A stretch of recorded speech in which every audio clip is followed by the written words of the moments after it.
See what it says. Okay, welcome to our March meeting. Can everyone please rise for the Pledge of Allegiance? I pledge allegiance to the flag of the United States of America and to the republic for which it stands, one nation, under God, indivisible, with liberty and justice for all. Okay, I'm going to turn it over to the superintendent for a moment of silence.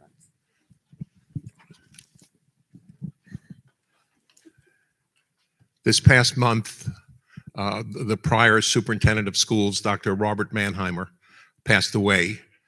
He worked in Jericho from 1968 to 1998, serving as high school principal, assistant superintendent, and then director of the Jericho Foundation. I would ask that we have a moment of silence in his memory.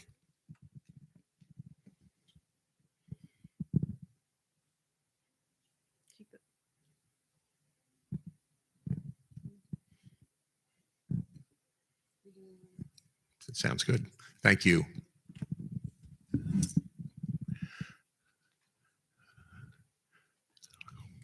This evening we have several recognitions, and we'd like to start off with a recognition of a tenure recipient. Again, earning tenure in Jericho is a challenging task and comes with much hard work, 4 years of hard work. And this evening, I think Sari is with us this evening. Sari, please stand up. And Sari Grubstein, congratulations. And thank you for being with us this evening.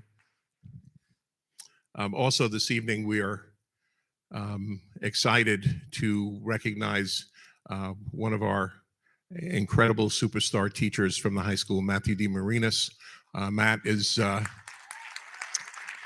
please stand up.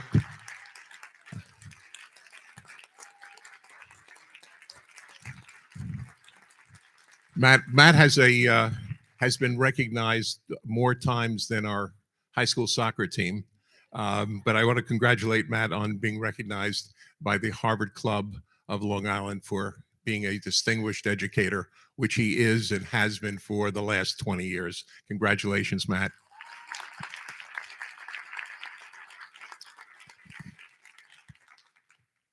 Thank you, Hank.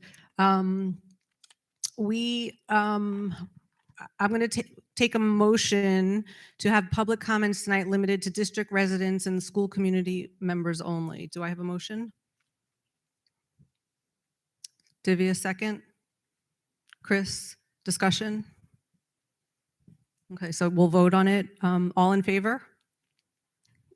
All opposed? Okay, it passes 3-2. So tonight we're going to take, and the opportunity for public to be heard, we're going to only hear from district residents and school community members. Next up, Middle School Student Council, Nimisha Devanji and Helen Wang.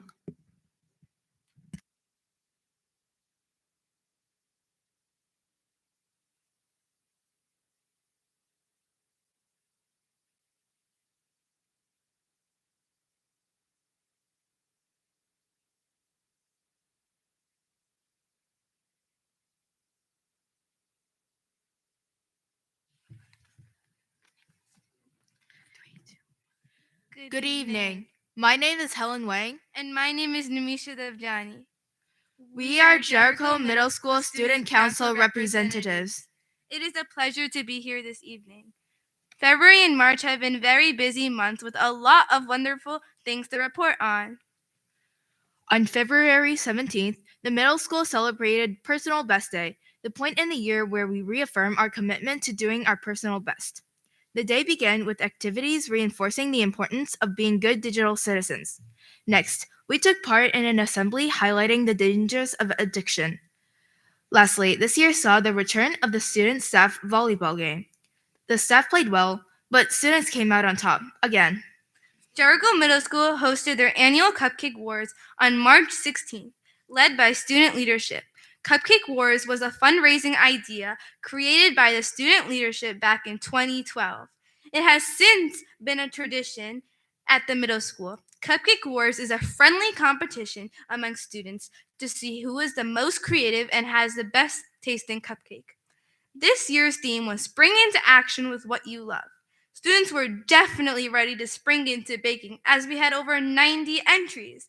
The student leadership group raised over $1,200, which will be donated to St. Jude's Hospital, Cohen's Children Medical Hospital, and Partners in Health. Winners were announced and will receive their awards prior to spring break. The 7th grade student leadership group collected 5 bags worth of donations for North Shore Animal League. Leadership members were able to visit the animal shelter and learn how the animals are taken in and cared for. The middle school play spring production of If the Shoe Fits was on March 16th and 17th. Audiences were entertained by our talented cast as they brought to life a modern-day version of Cinderella. The mock trial teams competed at the annual BOCES tournament at Suffolk Community College on March 22nd. Students argued their case in front of actual judges, and Jericho was victorious in 10 out of 12 trials. Congratulations to all. Can you spell amazing? Helen Wang, our supreme speller representing Jericho Middle School, recently ranked number 9 in the Nassau County Regional Spelling Bee after passing a very challenging preliminary rounds in vocabulary, word derivations, and spelling. Congratulations, Helen. We are so proud of you.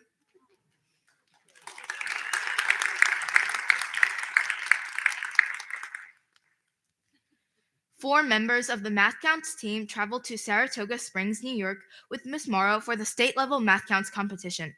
As a team, they came in first place. Here are the names of the JMS students that competed. Kevin Yu in 8th grade, Hanru Zhang in 6th grade, Ryan Zhang in 6th grade, and Guanji Zhao in 8th grade. Guanji was awarded a trophy for placing 3rd during the Jeopardy-style countdown round. Ryan was awarded a trophy for coming in 5th place individually for the entire competition. On March 11th, JMS had 2 teams compete in the Regional Science Olympiad. They placed 11th and 17th out of 37 teams. Below is a list of individual medal winners. Anatomy and Physiology, 1st, Chloe Wu and Sanya Tariq. Bioprocess Lab, 3rd, Helen Wang and Adrian Zhang. Forestry, 1st, Era Zhu and Sandra Chen. Bioprocess, 2nd, Chloe Hu and Jolina Wang.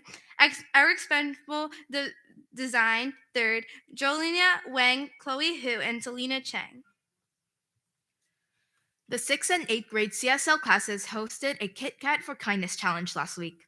Students were given a choice board for which they were challenged to complete 15 of the 24 acts of kindness listed. Students who accepted the challenge were asked to record information about which acts of kindness they had completed on a Google form. Students who accepted and completed the challenge will earn a Kit Kat and a certificate. On Friday, March 24th, 75 8th grade students participated in the National Spanish exam after school. The faculty advisor, Elisa Waters, is very proud of all the students who chose to participate in this language competition. Yesterday, the Jericho Middle School screened A League of Their Own in celebration of Women's History Month. Well, that's all for now. Have a great evening.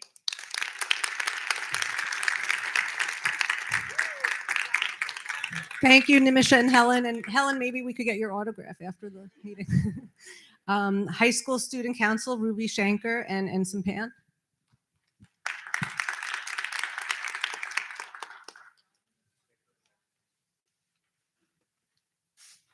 Hello? Oh, okay. Sorry. Good evening, Mr. Grishman, board members, administration, and the Jericho community. My name is Ruby Shanker. And I'm Ensign Pan. I will be filling in for Patrick, and we wish him the best of luck tonight. On February 13th, students from our very own school newspaper, the Jericho, attended the Adelphi University Press Day, where they were presented with Quill Awards. A big congrats to Madison Kane and Willa Lefkowitz for winning first place for Best Feature Article, Fill 'em Up. Zara Malik for winning Most Outstanding Reporter, Katie Tien for winning second place in Best News Article for controversy over illegal renting leads to change in board policy, and the sports journalism staff for winning first for Best Sports Story/column for Friday Night Lights. Lastly, we want to shout out the entire Jericho staff for placing third overall for the Most Outstanding Newspaper. If you want to read their articles, look on the Jericho website.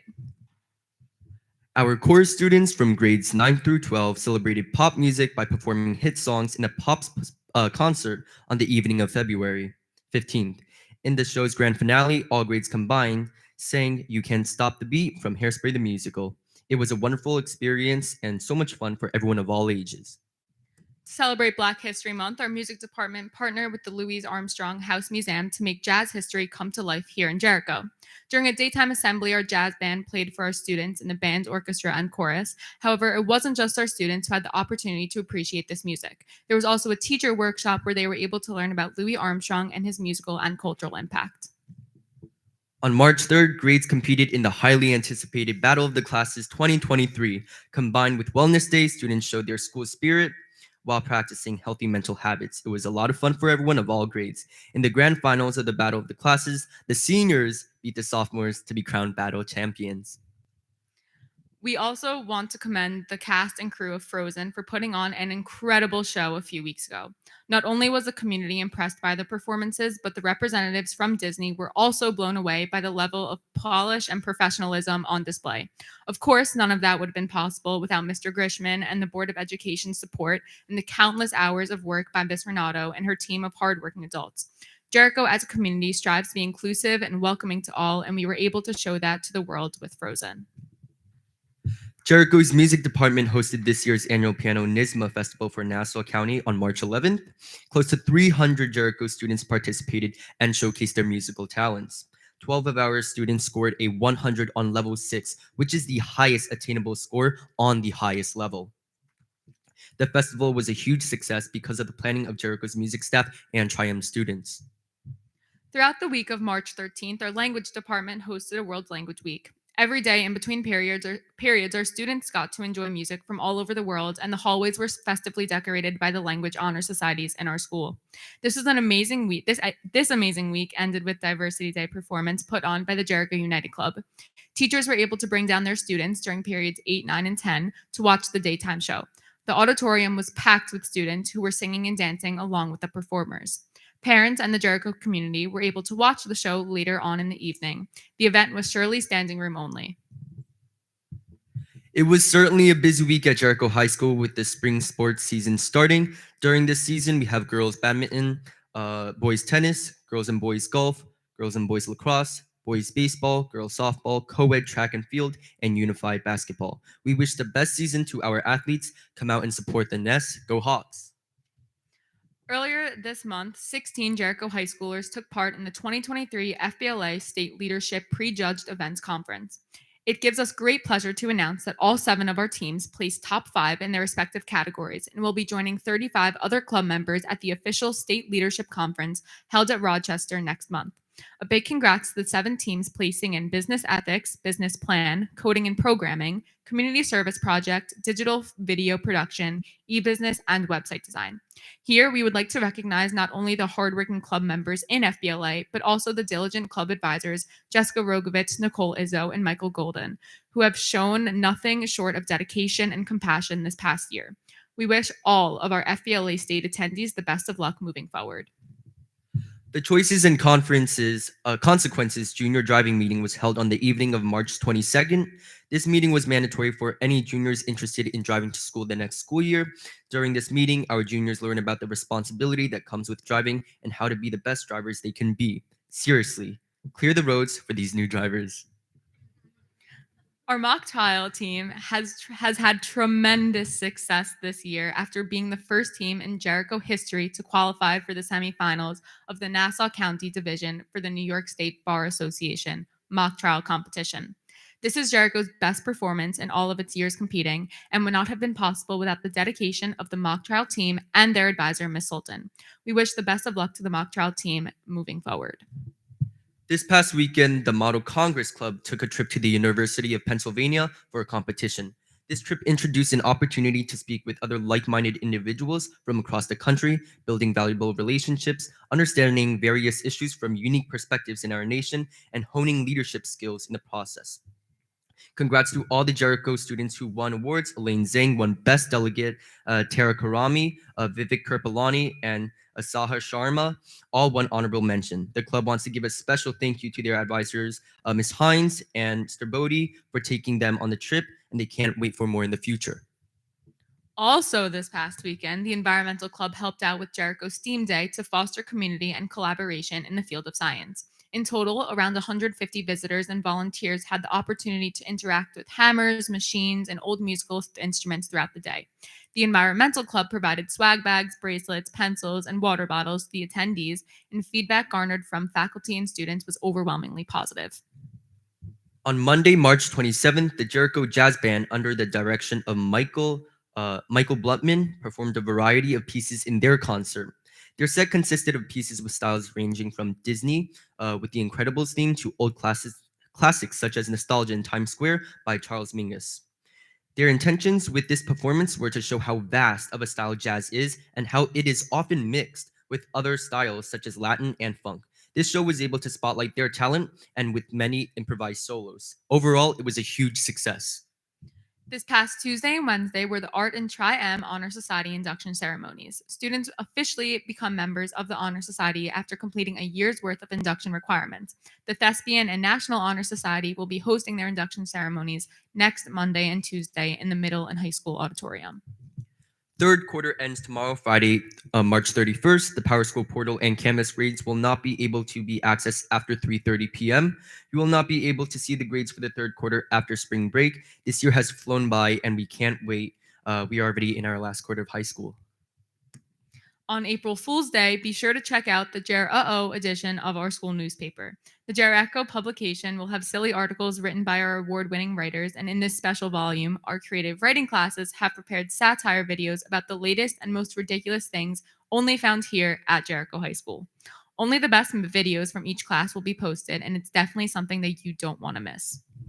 Thank you for listening to our updates, and we hope you guys have the most fabulous spring break. Happy Easter, Passover, and Ramadan to all those who celebrate, and we will see you soon. Thank you, Ruby and Ensign. PTA Council Report, Allison Edelman.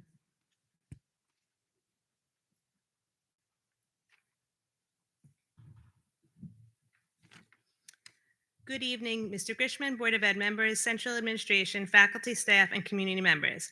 I am Allison Edelman, and I'm the president of the Jericho Joint PTA Council, and it is my pleasure to be here tonight. The Jericho Joint PTA Council has had a busy month. At our last Joint PTA Council, we hosted Dina Michelini from Aramark. Dina has done an excellent job meeting with staff, parents, and students, getting feedback on our school lunch programs. She has updated our menus to include foods that are more appealing for our students. We now include pizza every day at the middle school and high school, enhanced our salad bar, adding turkey and other cold cuts, and even have fresh baked cookies. The Aramark addition has been very beneficial, and we hope it continues along with Dina's leadership in the future. At this point, all of our units' executive boards have met with Mr. Grishman, Victor Manuel, Ivy Sherman, and Denise Nash. These conversations have been very constructive and beneficial. We share ideas and learn from each other. We're grateful to have this open line of communication between parents and central office. This month, the PTA Council has also met with our Board of Education. We talked about community relations, student stress, security in our buildings, and more. We'd like to thank the Board of Education for meeting with us, listening to our thoughts and ideas. We look forward to more dialogue in the future. Each of our units are putting together their nominated committees to build new leadership for next year. We welcome and encourage parent involvement at every level. Research has shown that students do better in school when parents are actively involved. Children generally achieve better grades, higher test scores, and better attendance. If you have any questions about getting involved in our PTAs, please speak to your building principals and they will direct you to the right place. After 3 years, parent volunteers were thrilled to serve lunch to our teachers, faculty, and staff for the middle school, high school staff appreciation lunch we called Faculty Fiesta. It was such a nice celebration, including food from the Guac Shop, a local Mexican restaurant. Live music and fresh guacamole were the perfect way to say thank you to our staff and faculty. We are very appreciative for all you do for our children. The elementary staff luncheons will take place later in the year. Book fairs, multicultural performances, park, game nights, and other events that our PTAs have been working on and our children have been enjoying. Finally, we'd like to congratulate all the faculty and students involved in the production of Frozen. I was lucky enough to attend and have to say it was an amazing performance. From the sets, costumes, musical performance to the acting, the show was a hit. Thank you to everyone who supported our theater program, and we look forward to many more shows in the future. We wish everyone a very happy Easter, Passover, and a restful vacation. Thank you and have a good night.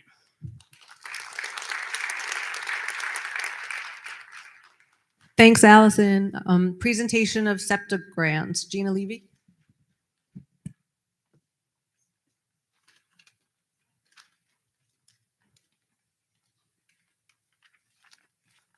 Hi, good evening, everyone that's here. It is my privilege as president of SEPTA to be able to announce the Jericho SEPTA Grant Initiative Awards. The emphasis of this is to fund technology projects, programs that inspire, enhance, and enrich the standard of education for students in the Jericho School District. We look for creative ideas that utilize universal design in learning, augmented social emotional development, learning integrate technology in the classroom, or to promote equal access for students with disabilities. This year, we have received 3 wonderful grants that we are so happy to propose, that were proposed that we can fund. Thank you. Come. And with me, I just want to introduce our co-VP for SEPTA, another co-VP, Cindy, Margaret, and Vanita, and we're all here to help represent these wonderful things. The grant for $268.92 for a differentiated scavenger hunt in the Jericho School Science for E&L section of a small group that was presented to us by Ms. Friedman is a wonderful project for hands-on and visual sight recognition to learn the process of protein synthesis, While looking for clues and the color-coded messages in teams, the students will be hands-on learning in various ways, and they will be very well prepped for their tests. Ms. Friedman, are you here this evening? I think I saw you. Can you stand up? I thought I saw you. Thank you so much for helping our students in every way and coming up with these original, wonderful ideas. What? Ms. Steele? Oh, okay, good idea. I think, can you please stand up? We awarded you a grant for $352.25 for 6th grade Living Museum for the Jericho Middle School. The program is a living museum that helps students to be highly engaged and motivated at the end of each of their units of ancient civilizations. They will share their knowledge with others with the ability to choose a topic for their museum station. While running the museums, they are also working on a common goal and have a feeling of ownership, community, and cohesiveness. As students interact with visitors, speech and language and SEL goals are targeted while having fun. We can't wait to see the museum. Thank you so much. Yeah, you did the last one. The last grant is from Ms. Pascarella. I don't know if she's here. Oh, there she is, okay. It's a grant for $420.34 for the Jericho Middle School Skills Development Class Coffee Crew Project. It's a unique idea to help foster interaction skills in the school community and support relationships with peers and staff, featuring guest baristas to model interaction and pairing up students in various classes will incorporate student speech, health, ELA, and life skills lessons all at once. The goals for the students in this program that has been described will help set the students not only in school settings, but in real life outside world situations.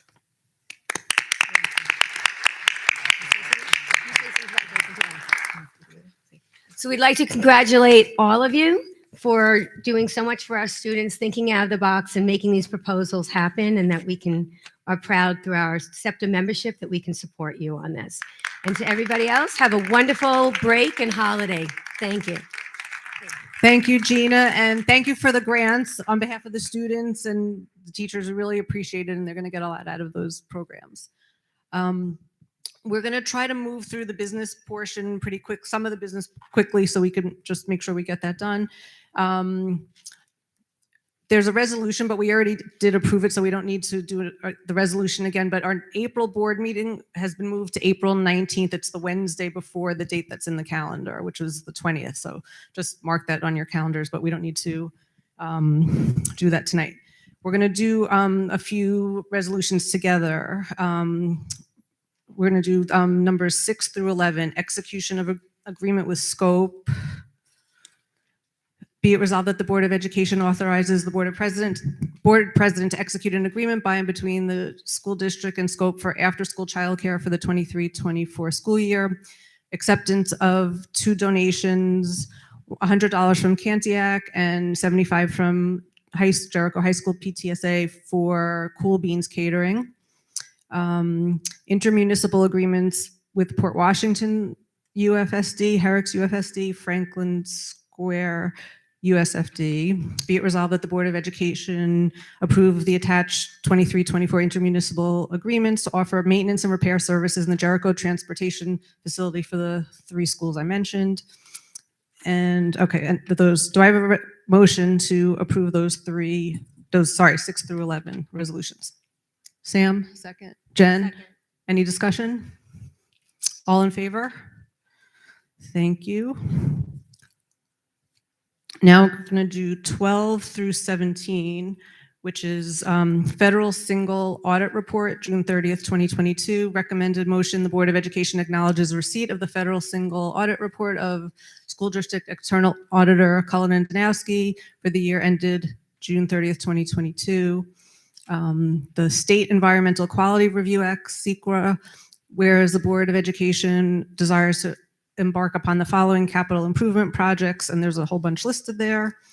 And be it resolved that the board hereby declares itself lead agency in connection with the requirements of the State Environmental Quality Review Act, and after review of the proposed action, declares that projects are type 2 actions, which requires no further review under SEQRA. Number 14, Proposition number 2, May 16, 2023, be it resolved that the Board of Education hereby authorize the following proposition to be included on the ballot of its annual meeting on May 16, 2023. The Board of Education authorized to expend a sum not to exceed $7,243,795 for a bunch of capital improvements listed on the resolution. Number 15, notice of annual meeting. Be it resolved that the Board of Education adopt the attached notice of annual meeting and election of board members for the Jericho UFSD Board of Education and for the Jericho Public Library trustees. And adoption of the budget for the 23-24 school year. Be it resolved that the Board of Education adopt the proposed budget of $135,149,020 for the 2023-24 school year, and be it further resolved that the voting machines appropriately reflect that amount. And the last one, the library budget, be it resolved that the Board of Education authorize the 23-24 Jericho Public Library proposed budget in the amount of $5,591,946, and the amount to be raised by taxes for the 23-24 to be $5,386,918, as approved by the Board of Trustees on March 14, 2023, and the voting machines appropriately reflect such amounts. Whew. Do I have a motion to approve all of those resolutions? I'll make the motion. Chris, second. Jen, any discussion? Just could Mr. Manuel talk about the difference between the amount raised and the tax amount? The budgeted amount and the tax amount. Sure. The full budget amount is what is shown on the ballot and on the resolution tonight of $135,149,020, which is a 3.9% increase on the expenditure side of the budget. On the tax levy, our recommendation for that budget would be $111,826,053, which is a 2.77% increase year over year.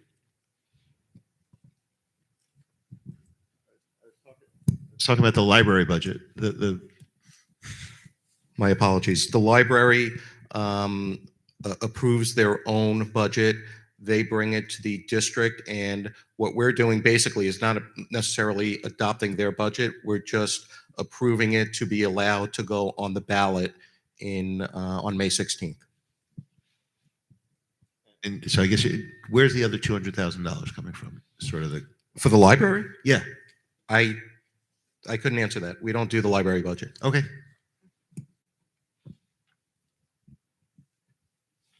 I have a question regarding number 12, the external auditor. Can you just explain how how do we approve the bid? You know, what are the factors that we take into consideration as far as when we approve, you know, which one to bid? The number For- 12 is the actual, Cullen and Danowski. that's in the schedules, that's later. Oh, This is the audit. apologize. I thought she said number 12. Sorry. I'm too early.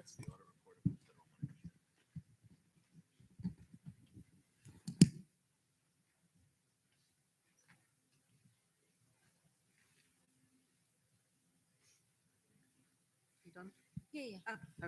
Oh, okay. Any other comments, questions? All in favor? Thank you. Approval of schedules ID 13231 through U352. Do I have a motion? Jen, second. Chris, any discussion? All the schedules. Well, we always do all the schedules at once. Jen, this would be the Yes. Yeah. I'm just kidding. Yes. So same question? yes. I guess my question is, you know, how do we choose which Sure. one to go with? So we drafted an RFP, I don't remember the exact date, but about 2 months ago. We sent it to approximately 10, if I remember correctly, 10 auditing firms known to have school district experience throughout the state. There were 4 respondents, and attached are the results of those 4 respondents, and I forwarded the actual detail of the respondents, I think yesterday when I was asked for it. Right. As far as the decision, Right. There's different amounts for each year. right, There's a total hours and there's an average cost. So right. which factors are we taking into consideration? Because the W- numbers. With respect to cost, for the most part, I think the top 3 were relatively, Well, the Um, first one is 242,500. Then you have 231,700. Then 230. So, but then we also have hours and then average cost per hour. So I'm not sure. so the way we looked at it, first of all, with RFP, don't have to take the lowest Okay. amount, but when Got it. we looked at it, again, the top 3 were relatively even on the Yes. annual dollar amount of 46,000, 44,000, 45,000.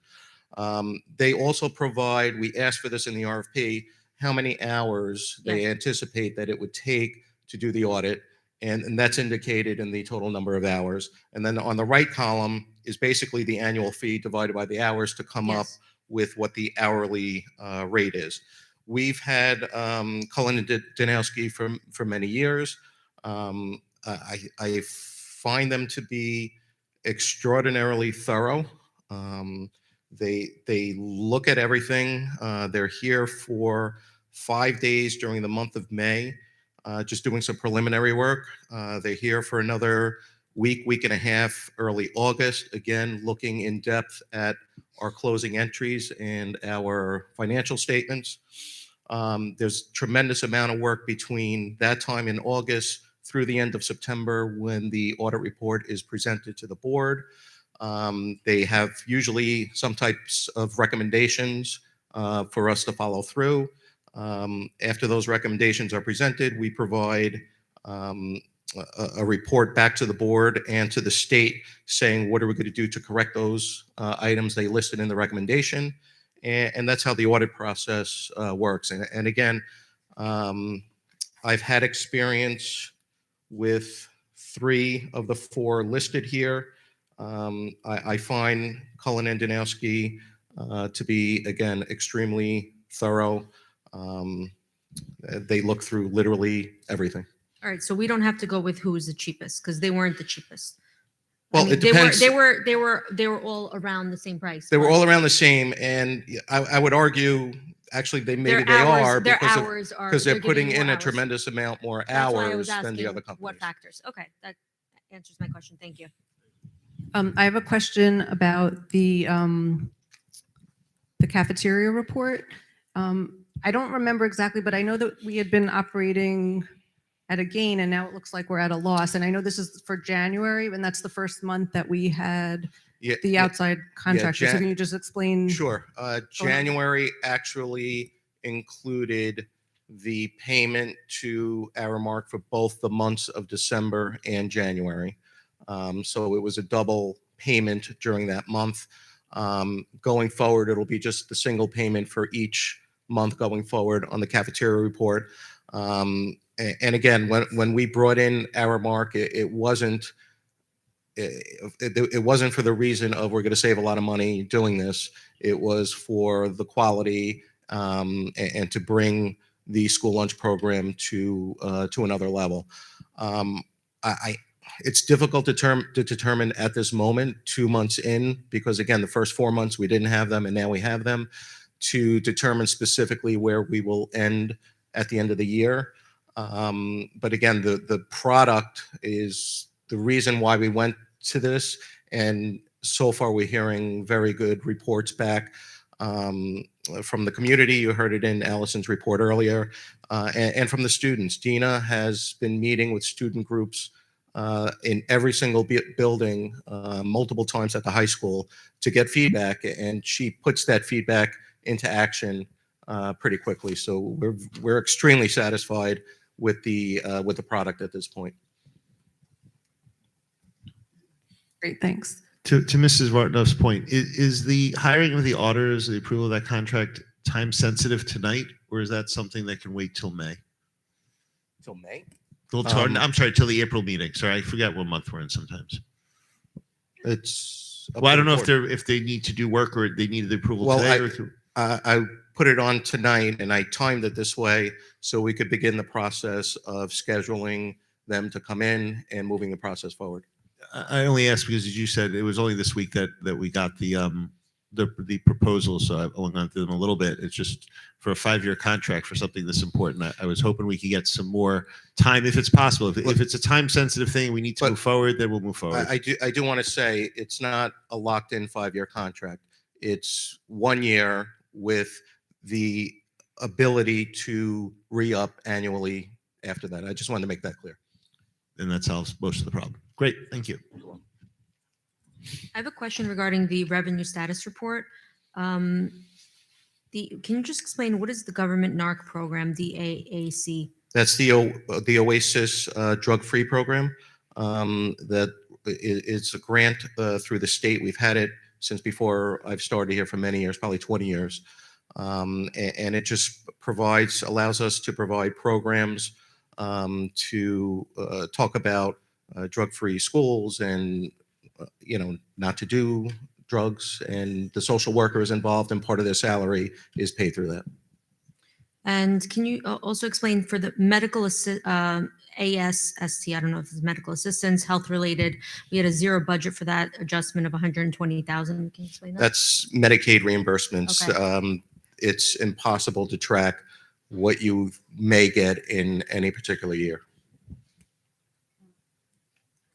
I have a question on the, it doesn't matter, the schedule number. There's a 1-month emergency transportation contract for the month of,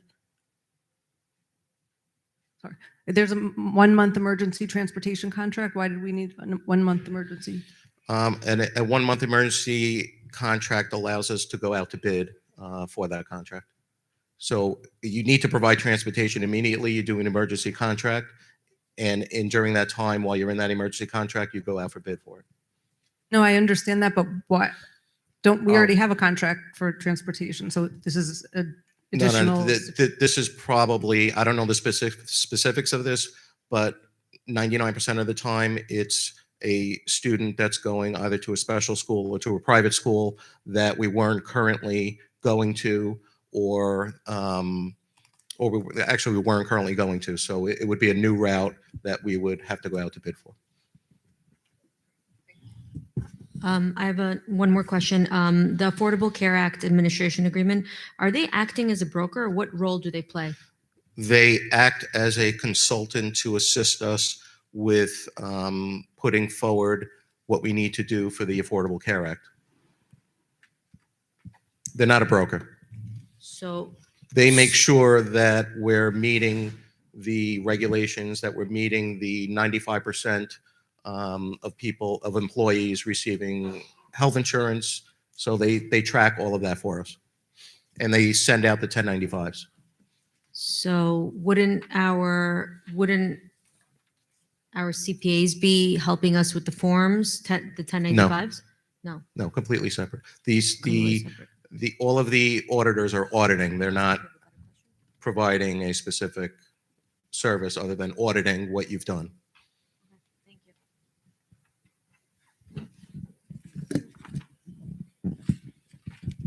Any other comments, questions? Okay, all in favor of the schedule, approving the schedules? Thank you. Superintendent's report. With that vote, Sarah, you now have tenure. Congratulations again. Congratulations and welcome to your family. Good evening. I can't believe that we are about to start the third quarter. It's amazing how quickly this school year has unfolded, and it is the third quarter, and we are going to move into April and start to wind down. I'd like to start off with our enrollment report. Our enrollment as of March the 24th was 3,346 students.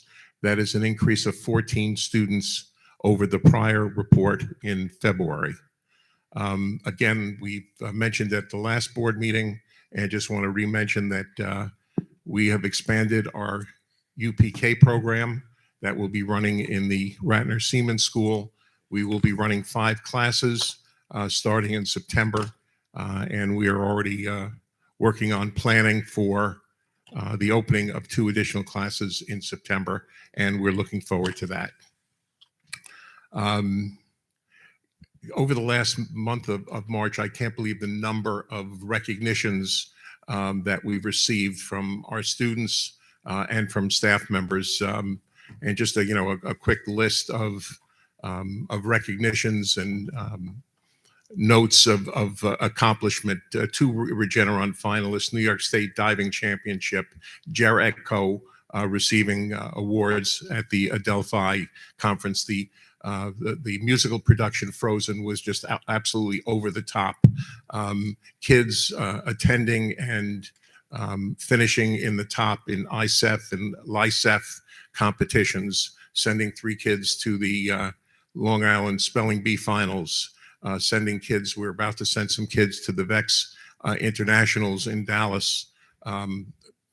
Number of kids that finished, and I think the number may have even hit 30 in National History Day, going to the state finals. The number of students, the large number of students who participated in the Long Island Piano Festival and did so incredibly well. Same thing with FBLA, the state conference, in how well our students did. That's a smattering of the March recognitions, and I'm sure I'm leaving out another half a dozen, but again, so proud of the many, many recognitions and accomplishments of our students throughout the year, and especially over the last month. Earlier this evening, and let me start off with just talking a little bit about security. Obviously, the issue of security is on all of our minds. Are we safe? Are our kids safe in the Jericho schools? What are we doing to ensure the safety? And that has always been a very high priority with our Board of Education and in our school community. We have worked very closely over at least the last 5 years with the Nassau County Police Department, who have been a huge resource for us, walking us through drills and activities and giving us constructive criticism on our security measures. In addition to the tremendous support we receive from Nassau County Police Department, we also entered contract about 5 or 6 years ago with Altaris. Altaris is a private security company that comes in and does an evaluation of your facility. And in addition to that, they do staff training. They do administrative training, teacher training regarding all the aspects of state requirements above and beyond the state requirements. Earlier today, the Board of Education met with the Deputy Commissioner of the Nassau County Police Department, along with the Deputy CEO of the Second Precinct, to give us a brief update on the security measures and the response rates for Nassau County Police to the school districts and also to houses of worship.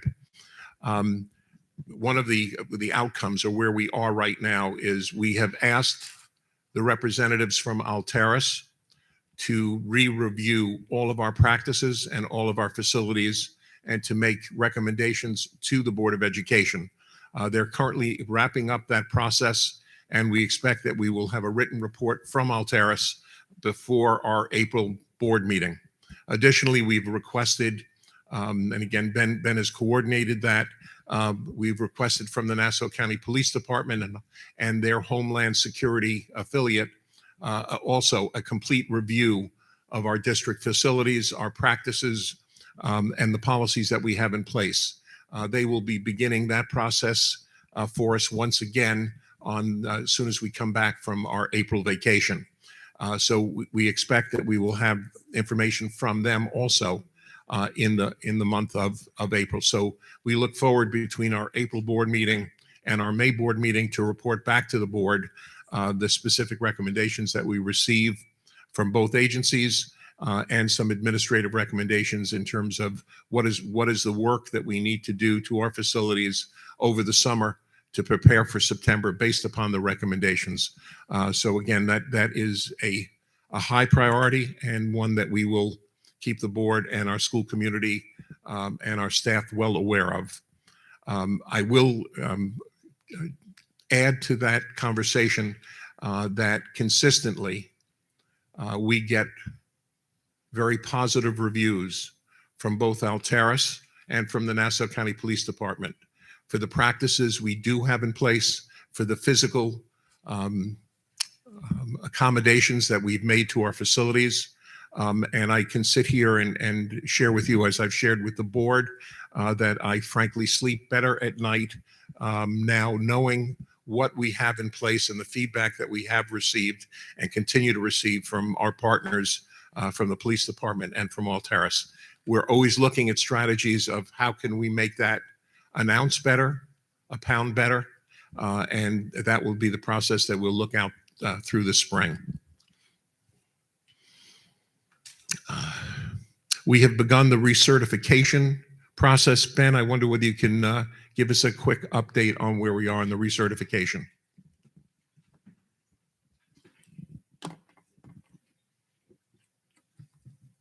We've mailed out all the recertifications for the grades involved.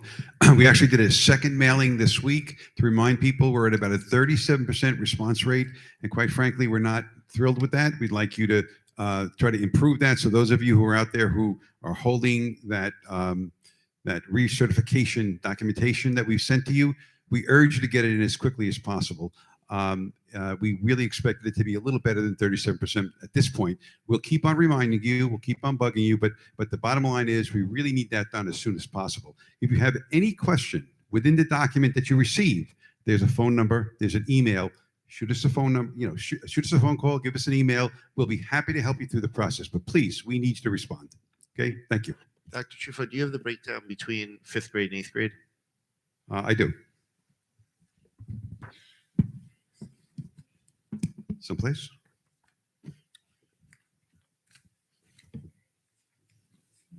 Okay, so right now the middle school it has, this is on here, okay.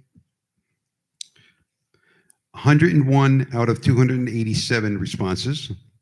And the elementary schools have anywhere between 27 and 49 responses out of about 100 each, okay? Jackson is leading the pack with 49 and 49%, and the middle school is at about 35% right now. So there's about 100 out of a total of almost 300 at the middle school. So about a third is complete at the middle school.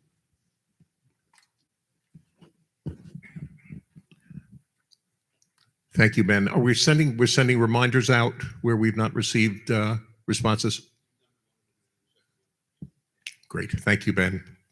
The last item that I have is that I mailed I sent out an email to our parent community about 2 weeks ago talking about an investigation. The school district has hired an independent investigator to review the issue that we spoke about or that we mentioned. The investigation is currently ongoing, again, by an independent out-of-district attorney. There have been over 30 interviews that have taken place so far, and the report back that we've received to date is that the investigation should be concluding within about the next week or two, and the Board of Education should receive a report on that investigation sometime in the month of April, hopefully early in the month of April. And that concludes my report.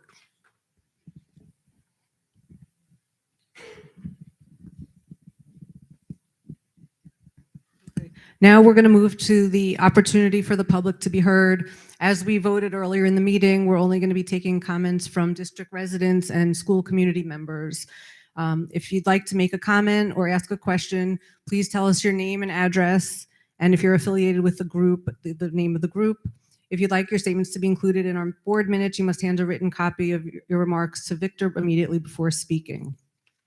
As always, public discussions on matters relating to staff and students at which their reputation, privacy, or due process, or those of others could in some way be violated, is prohibited.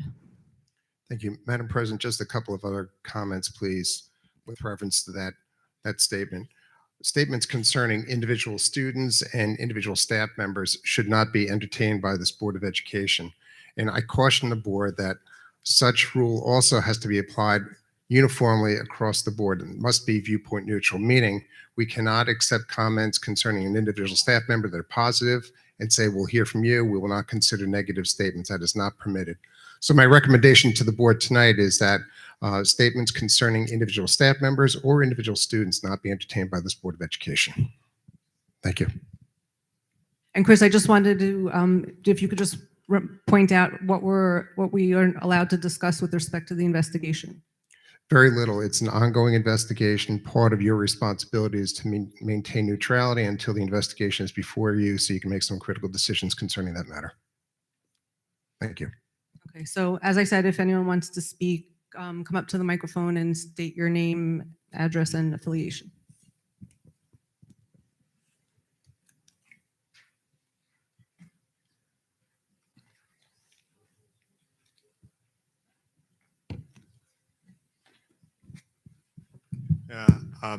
Hi.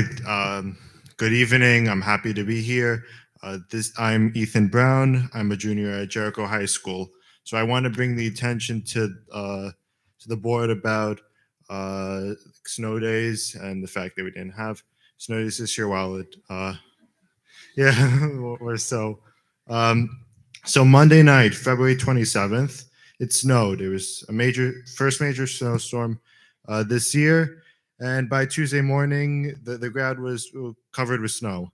But still, we had school like normal. It was as if the snow was insignificant. However, many schools across Long Island either had delayed openings. According to News 12, Huntington schools delayed their opening on Tuesday morning. Well, why didn't we have one too? I wish we did. Driving in the snow results in an increased risk of accidents and car crashes.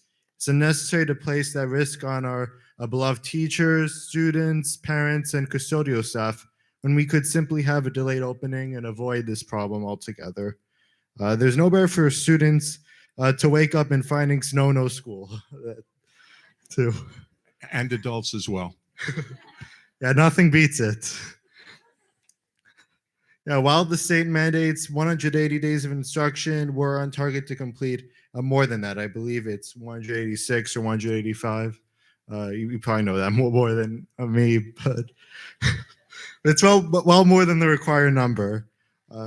So next snowstorm, for the safety and well-being of our community, I and many other students ask for a delayed opening or a snow day, depending on the severity of the snowfall. Next snowstorm, I asked Jericho School Administration to consider giving us some time off.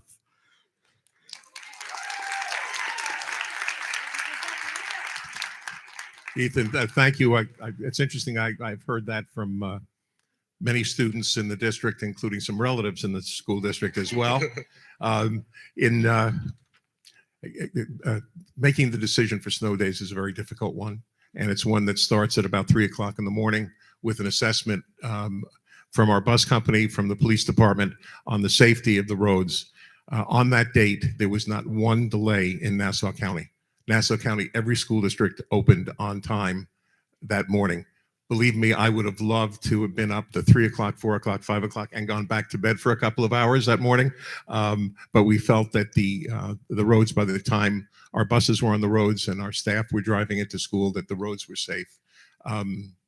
Again, probably one of the most difficult decisions that superintendents make, because they're making that decision 3, 4 o'clock in the morning based upon weather forecasts, based upon temperature variations, based upon the topography of each district.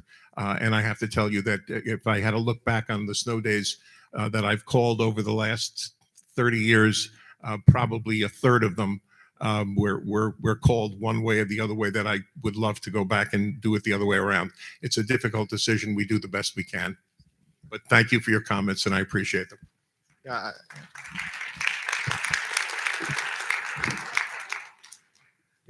Yeah, thank you. Thank you so much for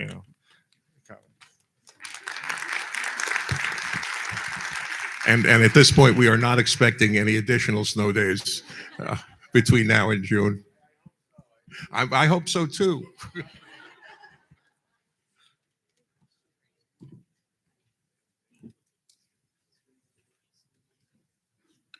Hi, I'm Juliana Feigenbaum. Do you need my address? No, I just want to ask, what were the regulations and the rules about that investigation that we are and aren't allowed to speak about? Can you repeat those? Well, it's an ongoing matter that's under investigation. Can you just be clear what the investigation is about? Investigation that was into certain issues concerning a staff member here.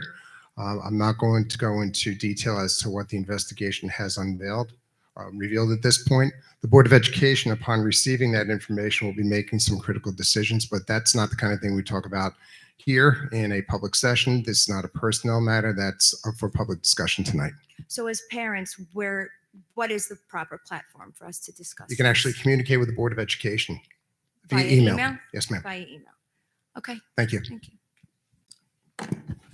But again, to underline, the board is at this point, because the investigation is ongoing, is constrained in terms of how they can respond to you. I know, but as parents, we feel constrained. I feel uncomfortable sending my children to class. I know who you're talking about. I know who's being investigated. She is a bully. And as parents, this is exactly we're told what I we're was- not allowed to speak. Sure. I have This is four- exactly what I was I warning. have 4 children in this district, four, and I don't feel comfortable sending my children to class because I don't think, in the spirit of transparency, you guys know what the teachers are teaching. I don't think there's any control, and I do not think that our children are quote unquote safe. They might be safe because there are these amazing people keeping our children safe, but what they're being fed is poison. And on top of it, it's not the teacher's business to teach those things to our children. That's a mother and a father's right. Thank you. I wrote a whole letter, but obviously I'm not allowed to read it. But I just want you to know, as a parent, I feel constrained. I feel compartmentalized and unsafe. Our children have been silenced. They've been called names they shouldn't be called. They've been told not to speak. They've been told that they're not allowed to say certain things, which is terrible. It's terrible. We are teaching our children to be scared. Thank you.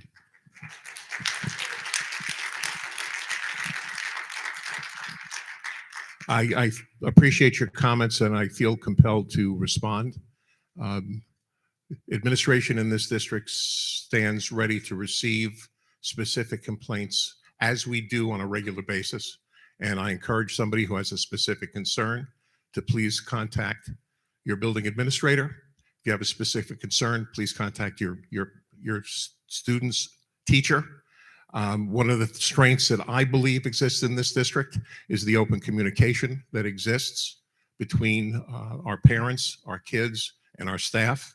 And I think one of the strengths that this district has been built on is the relationship that exists between all interested parties in the school district. I truly believe we are who we are based upon that communication.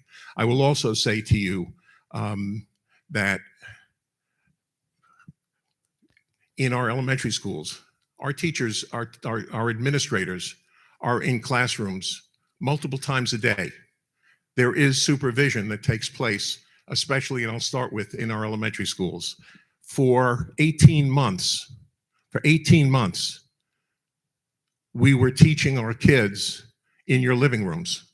You heard every statement and every lesson that our teachers shared with our students, kindergarten through 12th grade. You had an opportunity, and our parents did have an opportunity, to watch the quality of instruction that our teachers delivered to our kids. And again, the number of compliments we received during that time period for the incredible work that our teachers did during the most challenging time in my lifetime, again, I think speaks to the relationship between teachers and kids, and speaks to the philosophy of the school district. Our priority, I talked earlier about the priority of security. The priority of security also includes the health, safety of our kids. And again, the priority that we support all of our kids in our school district.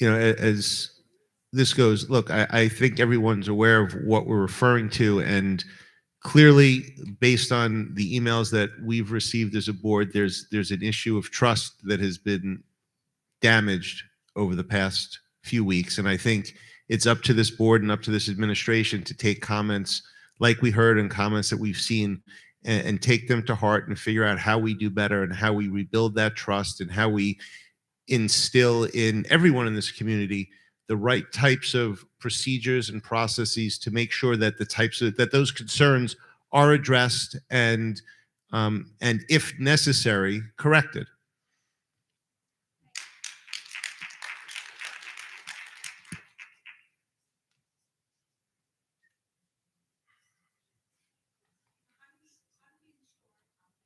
If you want to speak, can you come to the microphone, please?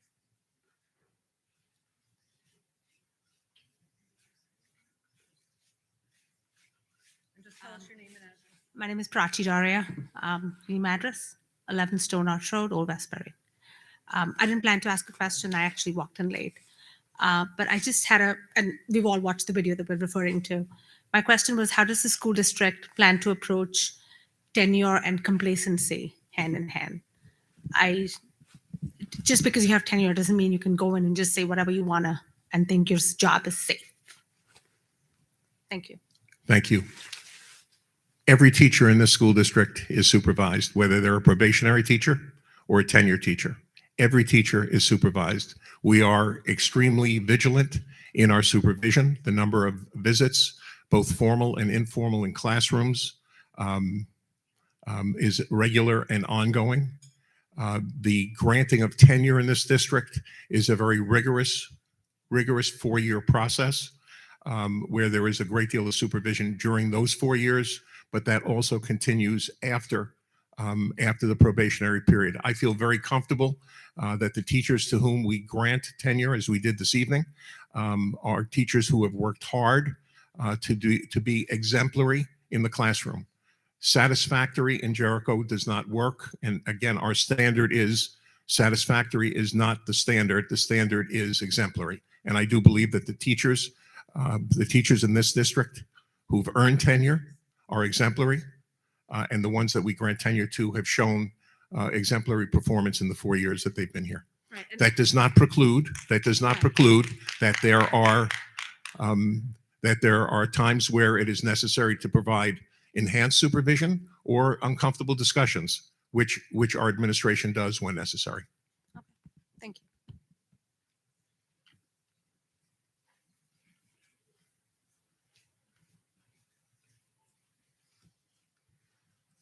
Excuse me, Jack Bankson, 16 Wimbledon Court. Who's exactly handling the investigation? Are we privy to know who's doing the investigation? Is it a team of social workers? Is it a team of teachers? From what I heard in the video, it's a little bit appalling. So I know there's an investigation going on, but who's handling the investigation? What are their qualifications? Name of a company? Mr. Powers? Sure. So it's an attorney, Stephen Goodstad from Ingram and Smith, who does investigations in school districts all the time. He has jumped into this investigation, set aside the appropriate time to speak to folks. He is concluding that investigation, hopefully in the next couple of weeks, and will be reporting to the Board of Education. Okay. Thank you.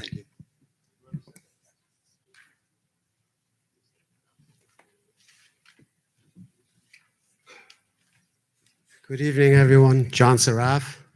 First of all, I want to say thank you for the police presence. I feel very safe and secure here. My question I is... hope your inspection sticker is up to date. My question is today is for the board. Has the board considered if this is a one-off situation or we have a systematic problem in our schools? I mean, this goes, this whole incident with the Project Veritas. We had an ex-principal who's the founder of it, in charge of hiring teachers, a lot of middle school teachers. So this is what the board should really consider. Do we have a systematic problem in this school, or if this is a one-off incident?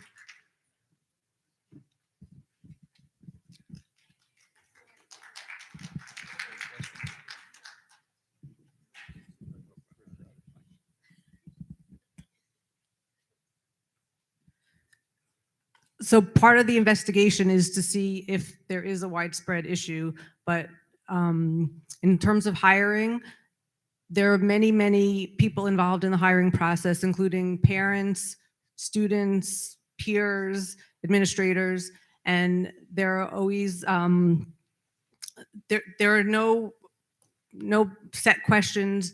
We've heard the board is involved in the hiring of senior administrators. And we see how the process goes. And again, we're Mr. Saraf, you mentioned hiring, and we've been asked that question numerous times recently. I will tell you that there, in the hiring of administrators and the hiring of teachers, there are probably on average of 20 people involved in the hiring process. There is no single person who has the authority to hire outside of the superintendent of schools. Before central office reviews a candidate for a position, they've gone through a process with teachers, administrators, parents. Finalists are then submitted to the central office, where central office, the assistant superintendents and the superintendent conduct interviews. We do our own independent reference work on those students, on those prospective teachers or administrators. And I guarantee you that that process is a rigorous process where we are hiring the best and brightest. And as an example of my belief of us hiring the best and the brightest is, talk to me about the teachers that your kids have had. We hire the best, we hire the brightest. And I say that with confidence unequivocally.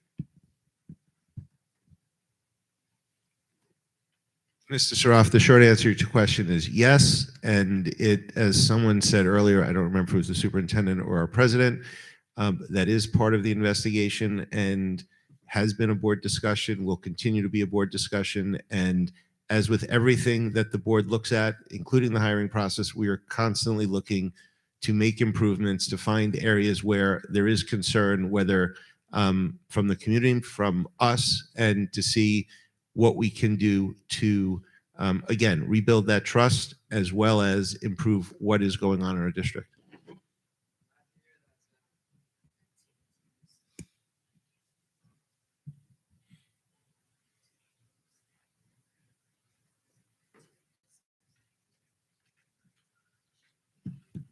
Good evening, Ira Chekla. I'd like to go back to the physical safety issue of 5 Richmond. I've been attending board meetings now for 25 and a half years. And I'll say this, as safe as I feel here tonight because of the security presence, it was extraordinarily uncomfortable driving into the circle with such a heavy presence. You know, again, I don't think we could stop every bad incident. But we have a number of armed and qualified security people here at night. And if we're going to have them here, I'd prefer that they be here for 3,300 kids, unfortunately, Monday to Friday. And again, I know you're looking into it. Each one of these instances makes it worse and worse and worse. It's kids, it's teachers, it's custodians, it's porters. It's a whole building full of really, really, really good people. And, you know, this needs to be an ongoing and high priority week after week after week, unfortunately, but necessary. Thanks.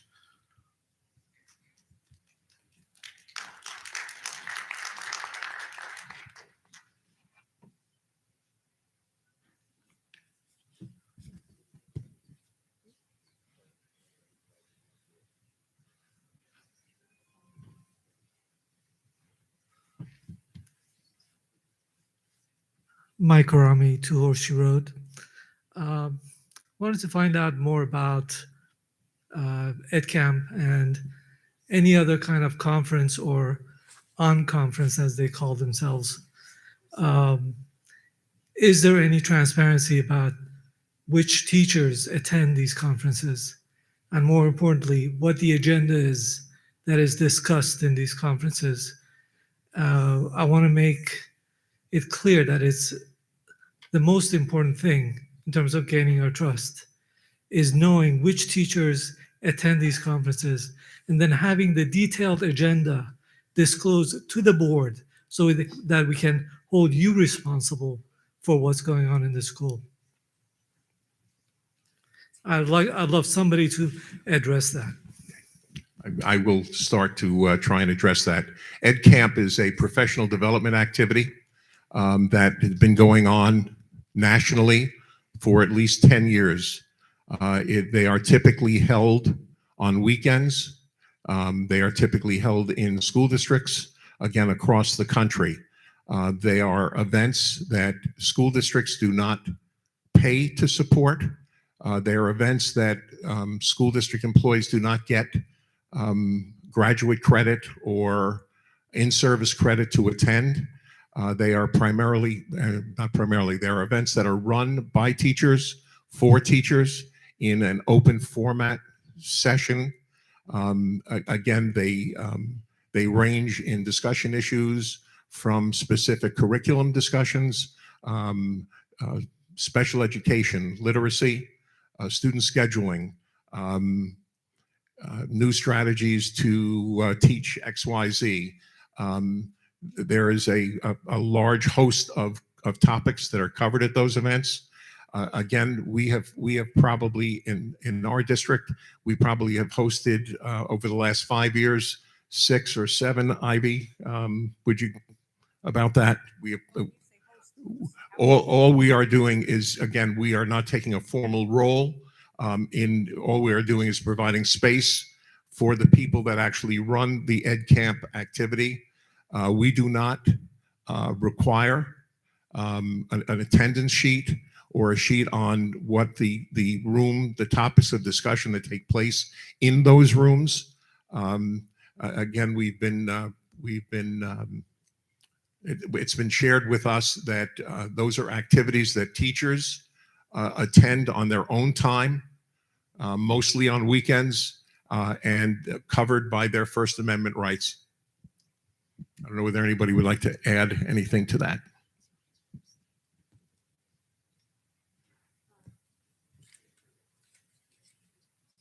I was just gonna, I guess it's a question for Hank. Are we gonna continue to host this in the next few years, or is this, are we saying no more ed camp under our house? Yeah, at this point in time, based upon the volatility around the issue, and again, I do believe in my heart of hearts that it is a quality professional development activity in 99% of the time.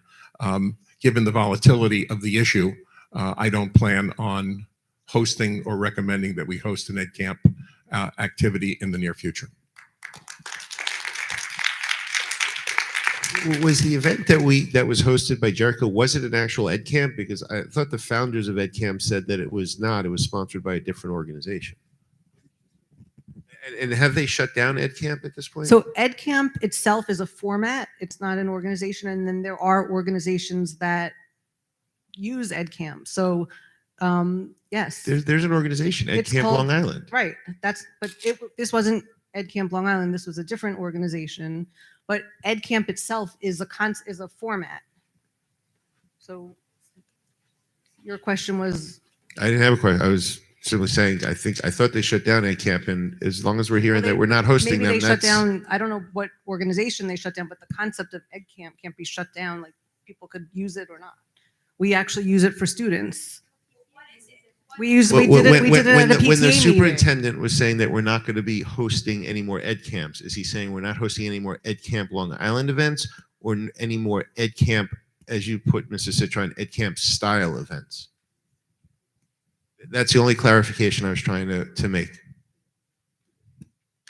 Sam, I'm unaware that Ed Camp Long Island has shut down. I've not heard that.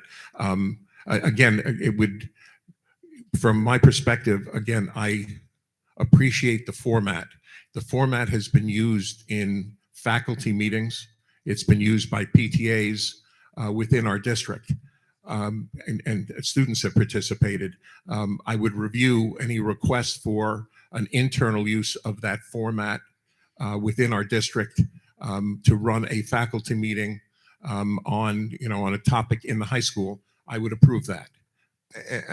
So you're talking about a student. Again, I'm just trying to clarify what you just said about that we would not be hosting any more Ed Camp programs. So are we talking Ed Camp Long Island? Are we talking Ed Camp style? That's all I'm trying to clarify. I would not see us hosting or sponsoring an Ed Camp Long Island event in the near future. Okay, but my understanding was that the event that people are talking about that Jericho last hosted was not an Ed Camp Long Island event, and that seems to be one of the events that have raised the ire of certain people, I guess is the right way. So I'm just trying, again, I'm not pushing a point. I'm simply trying to clarify what you see the Jericho School District doing moving forward.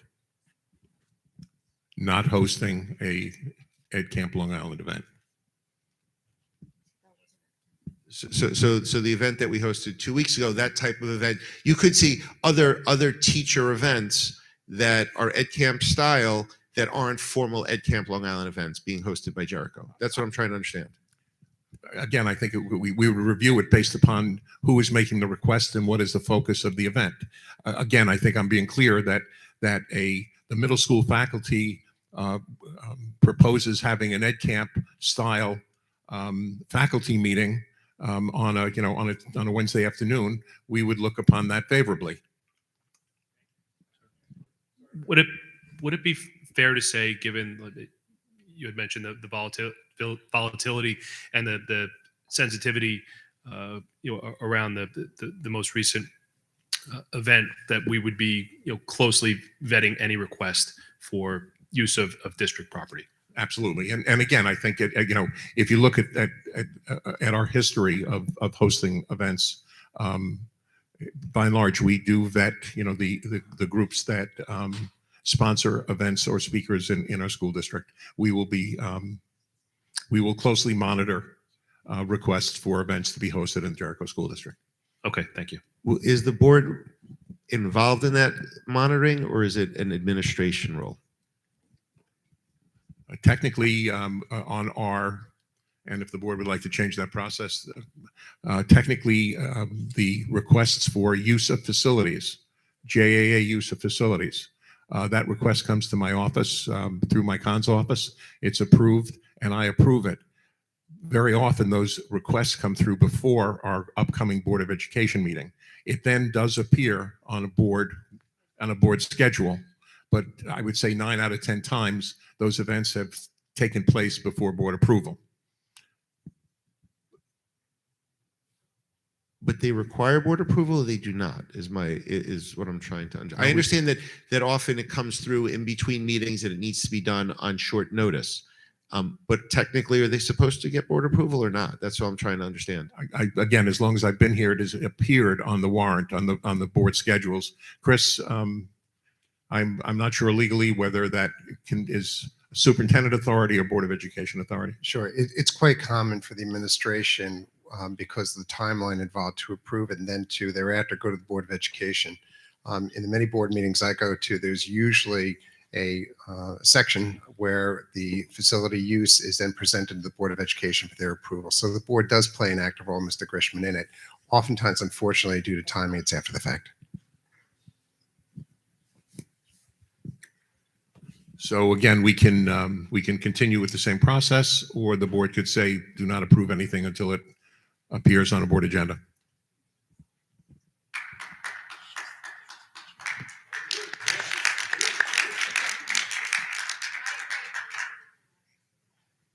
We will discuss it. I'm not sure it's a discussion for tonight. But yes, as the superintendent says, we will not.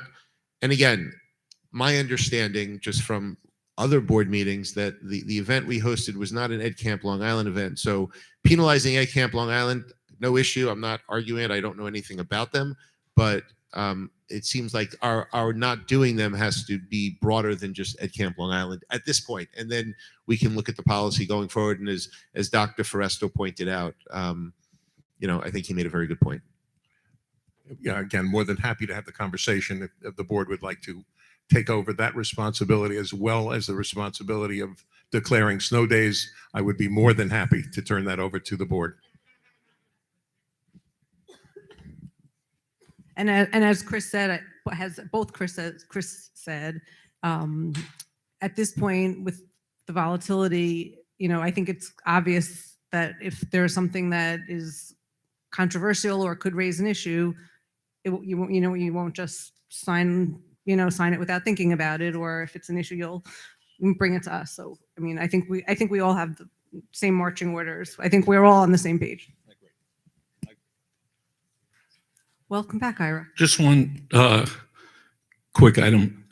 When I headed back to my seat, I may have said that I love the armed guards here. I like the thought of security. I'm not promoting armed guards at school or armed faculty or armed teachers or armed custodians.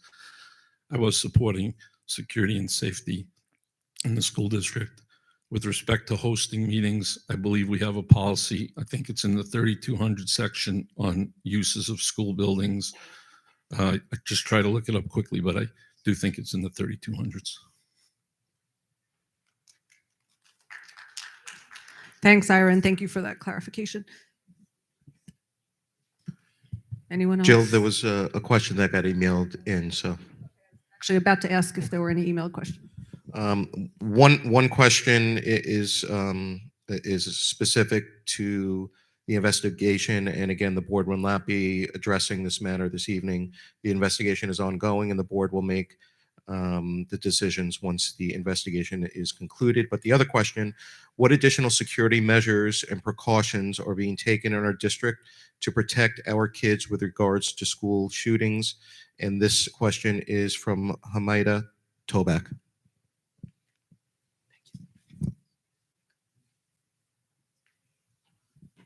Thank you.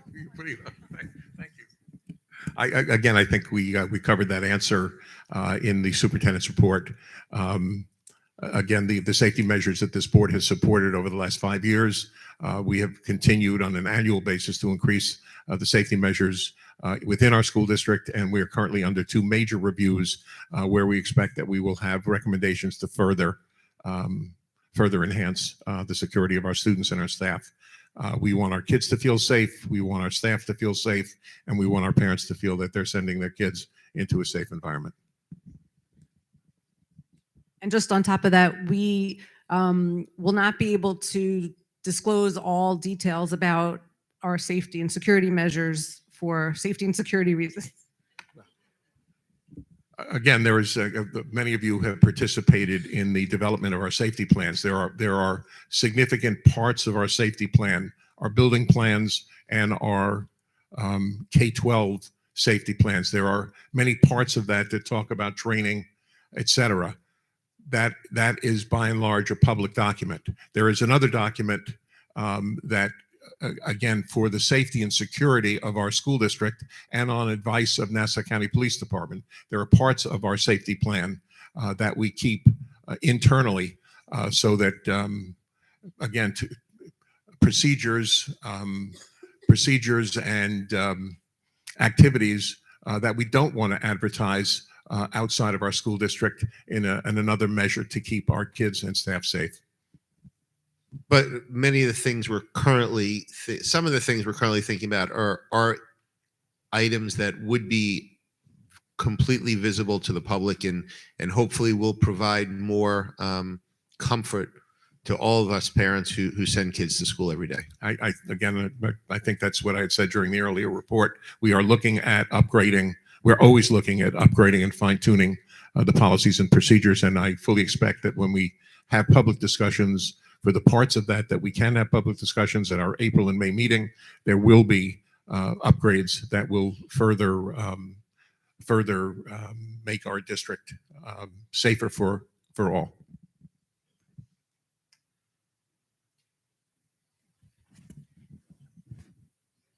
Good evening. My name is Zara Malik. I'm a senior at the high school.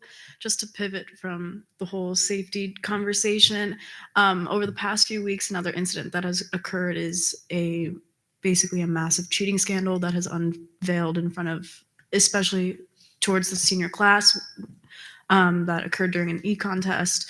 A question I would like to ask is, what are new guidelines being in place in order to prevent this major scale of event going on again? And yeah, that's our first question.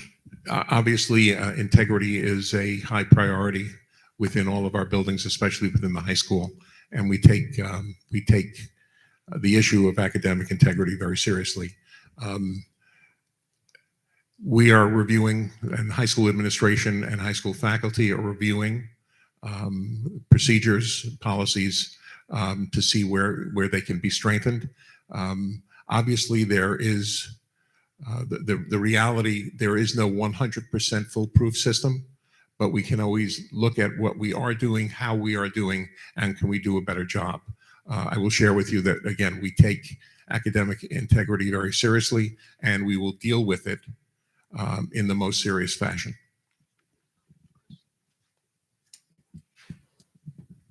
Thank you. And just to follow up, as myself and the rest of the other seniors were talking about this, a question that often came up from my peers was, why was student voice not included in this decision, which was the retest? Why was student voice not included in that decision, especially because it impacted us the most? That is a question that I would raise with high school administration. Again, because they were most intimately involved in the situation. I mean, I can sit here and without full knowledge, I could make a guess that in order to maintain the academic integrity, being that the test was compromised, that a significant decision needed to be made regarding the test.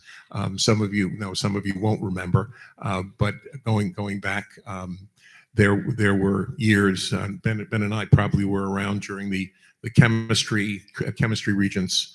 The entire state took the exam, and it was compromised in one school district. And because of that, the entire state had that exam removed from their record. So sometimes, again, the solution or what the end result is above and beyond what we'd like to see, but sometimes that's necessary. But I would encourage you to have that conversation with high school administration and ask them about the decision they made and the backstory, the background is why that decision was made.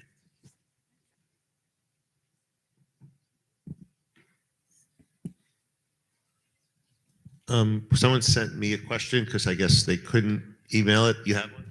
So go ahead.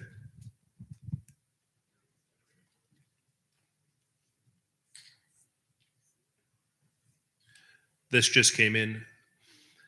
What due diligence is conducted 6 months or 1 year prior to giving tenure? What can we do to report concerns or incidents during the consideration period of receiving tenure?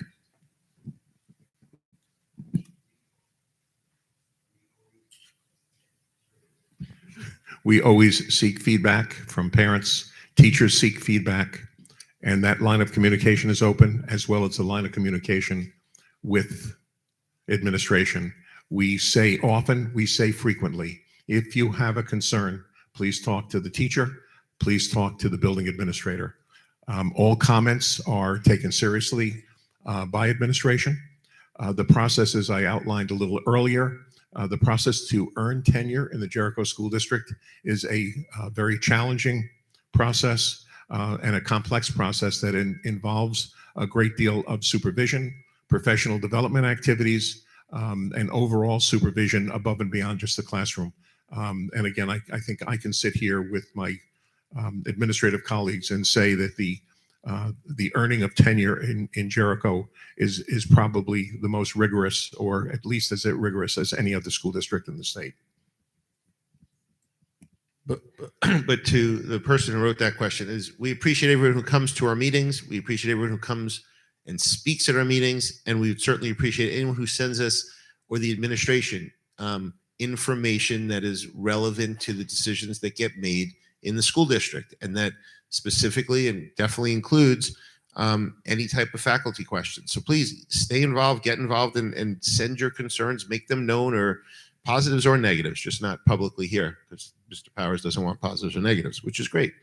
Dr. Fress, are you done with your question? Oh, question about, and again, I think they've worded it generally enough that we can talk about it. Is there a district protocol? Oh, sure, Sherilyn Weiss. What is the protocol for teachers, for leaving teachers in a position while under investigation? Is there a general district rule on that, or is there a policy on that?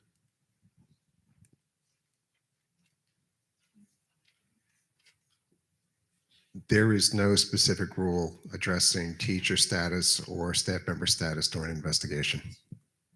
So that's a superintendent decision, or is it a board decision, or is it a building head decision? It is usually the superintendent's decision, in that he is the one that makes deployment of personnel decisions pursuant to his contract. So it starts with him, and then he reviews it with the Board of Education. Thank you.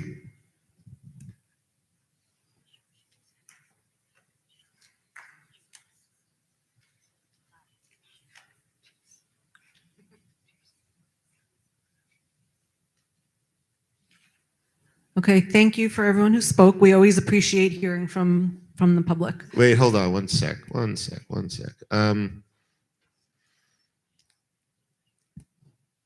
mean, there's someone here. I'll read it. I mean, question from Mr. Garber. What is the policy of the Board of Education related to sexuality being discussed in the classroom?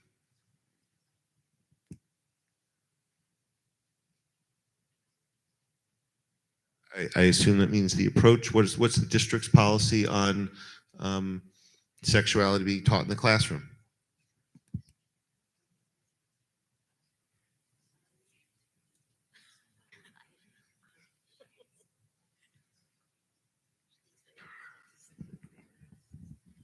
I know that at the elementary level, sexuality is not discussed in the classroom. Health education is dealt with from a biological lens. So we talk about things such as nutrition and hygiene, as far as the older grades in their health ed classes. It's, again, takes a biological lens. Definitions are responded to. Vocabulary is discussed when students ask. So sometimes some of those things come up, but other than that, I truly don't believe that. Are children in the middle school asked what their pronouns are? He, she, her, they? Are they asked that question? Sure.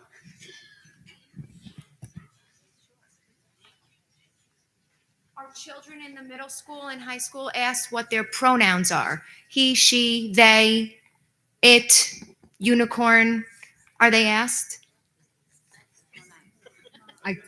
I would say that possibly some teachers might ask because some children prefer to be referred to by specific pronouns. But I don't think that's a practice, because children sometimes correct teachers in a getting to know you kind of. I prefer to be called so-and-so, or I prefer to be addressed by this pronoun. I mean, I don't think it's What a about the regular kids practice. who don't want to be asked what their pronouns are? It's nobody's business. So what about the kids who feel uncomfortable and unsafe because their teacher is asking them how they feel today? Do you feel like a boy, or do you feel like a girl, or do you feel like a unicorn? What about those kids that just don't want to talk about it?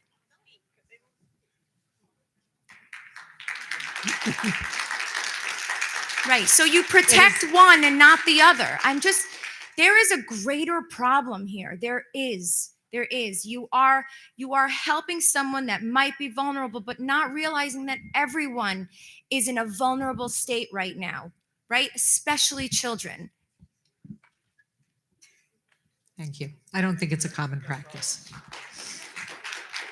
We have one more question, if you're finished, Dr. Sherman. Keith Garber, I've got 3 children in the Jericho School District. One in elementary school, one in middle school, and one in high school. Just fundamental question, having nothing to do with the investigation, quite frankly. I'm very happy to hear that there is an investigation. I think it's a really responsible thing for us to do as a school board, and there was a lot of troubling things that were shared, and who knows kind of what's behind that until the investigation is complete. But independent of that, when we have children who are going through the most critical phase of development of their life. Adolescent children are probably the most vulnerable children from influence, bullying, all of the things that I'm sure you are intimately aware of, right? As a father of 3 kids in this district, I am very, very concerned about what policies, if policies exist at all, that specifically kind of hone in on that development period and what's open for conversation and discussion as a standard course of the education curriculum in middle school versus what might be an agenda item for an individual or individuals within a school. I am, Hank, to your email that you'd sent out post this, I completely agree with the fact that we need to be accepting of everyone in this district. And I am that. People know me in the district.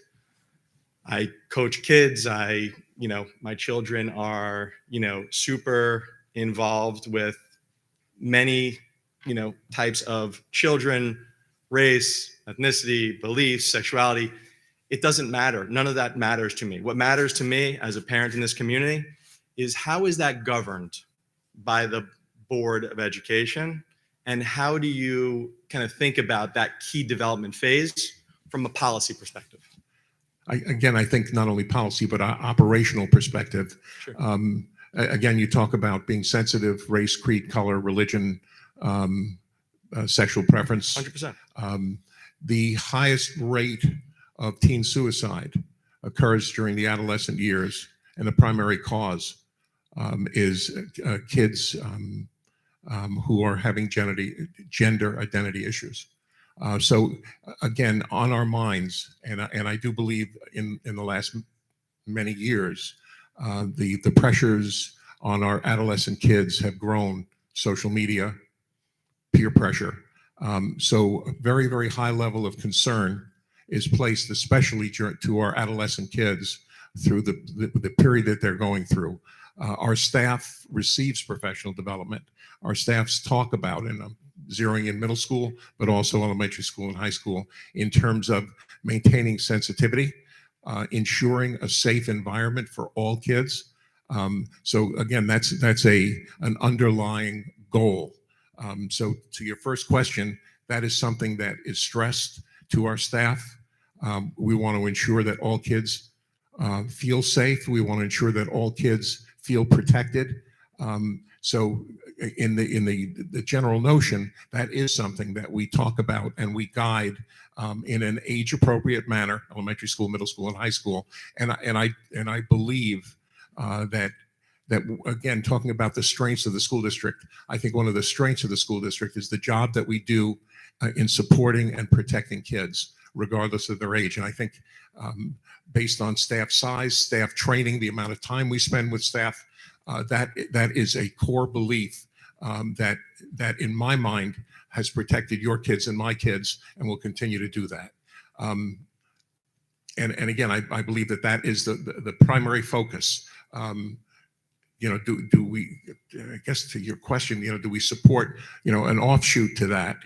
Again, age appropriate. If it's not age appropriate, no, we don't support it and we would correct it. Got it. Mr. Grishman, hi, Brooke Deutsch. Oh, I'm sorry. Are you not finished, Keith? Yeah, just a follow-up, Okay. quick follow-up question. I'll hand it over.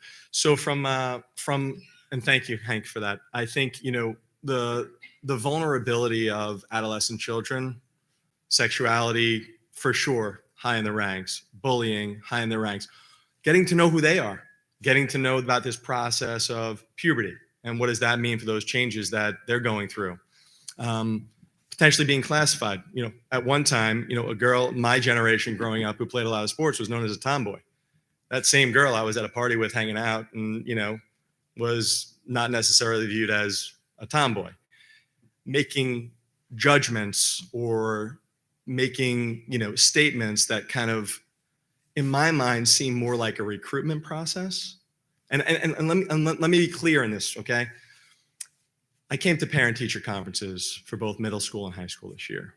And I sat with the teachers and I paid very close attention to what was in the hallways. And I was blown away by the disproportionate amount, I'd say about 50% of recruitment into clubs that I saw in hallways. Maybe this is just like lack of spirit, lack of recruitment on all other clubs. But I'd say 50-ish%, and maybe it was just the hallways or staircase that I was going to, was sexuality in nature. Right? In terms of club recruitment. To me, that's like fantastic for those who, that's important. I support it 100%. I think it's fantastic. And they should be included and they should be celebrated and they should be proud of like what that is. The same way someone who, may not have that same sexual preference on the other side, but I don't necessarily see or find the need to have that amplified. In my own children, I've not seen it in other children, and we don't discuss those things outside of like family and family structure. So my overarching kind of experience set off a few alarms. Keith, Right? I hear you. So we should encourage, turn it from an administrative perspective. Okay, listen, we have 37 clubs in the middle school. These clubs can put advertisements up and these clubs can't. We shouldn't do that. No, I don't think we If should. it is a sanctioned club in the middle school, if it's a sanctioned club in the high school, They should be able to promote. they should be, okay. Yes, I I'm agree with sorry. that. No, we're- okay. I'm not saying they shouldn't. I'm saying that there is a disproportionate amount of airway that's going to what seems to be sexuality in nature. Like Okay. that's an observation going through the schools. We will hear that observation and we will follow up with that observation. Got it. Okay. Thanks, Keith. Thank you. Look, before you get to Mr. Deutsch, I think what Mr. Garber was also asking about, he asked for a board perspective, and as you know, we oversee in effect the curriculum that goes on here, and I think one of the issues, and Dr. Sherman can correct me if I'm wrong, I don't believe that sexuality outside of the requirements under Erin's law, which was introduced last year, and you're more than welcome to see what the presentations look like. That's really the only time in elementary school that sexuality is in the curriculum. Is that? I mean, I'm asking. Erin's law had to deal with inappropriate touching, inappropriate contact, and Dr. Sherman can explain it to you, which as a board we thought was important for elementary schools. And it was also partly state requirement. So it's like, whatever we think, but it was part of a state requirement to get into sexual abuse and things like that in a very, very, very gentle way for elementary school students. But Dr. Sherman, age appropriate. yes. But other than that, what is, to Mr. Garber's point, what is the sexuality curriculum in the elementary school? There isn't any. So what about middle school? Traditional health class like I remember back in the day? yes. Got it. And I think is that 8th grade only? Does it start earlier than that? 7th and 8th grade. Yes, 7th and 8th grade. Thank you very much. Appreciate it. And just from the board's perspective, we are, we're not in the classroom, but we get reports from administration. And if we do hear complaints, and if we hear issues, we will push administration to investigate. We will be on top of it. So it's not like we're not in the classroom every day, but if there is an issue that comes up, we take it very seriously, and we will take it very seriously. Jill, if you are taking it very seriously with this investigation and wanting to have children feel safe, why is a teacher under investigation still in the classroom?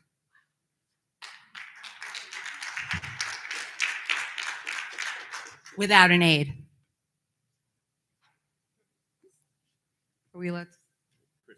Sure. So investigations can go a lot of different ways. Investigations follow the facts. If there ever comes a point where there is an issue of substance for which the superintendent feels it's inappropriate for the person to remain in whatever their job is, because instructional, non-instructional, the decision can be made to have that person be administratively reassigned.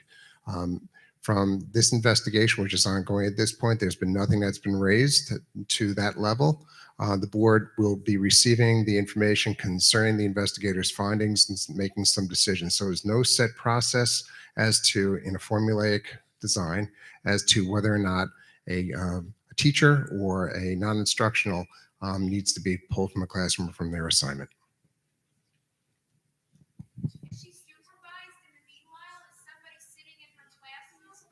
There's no one else sitting in the classroom right now. Is that correct?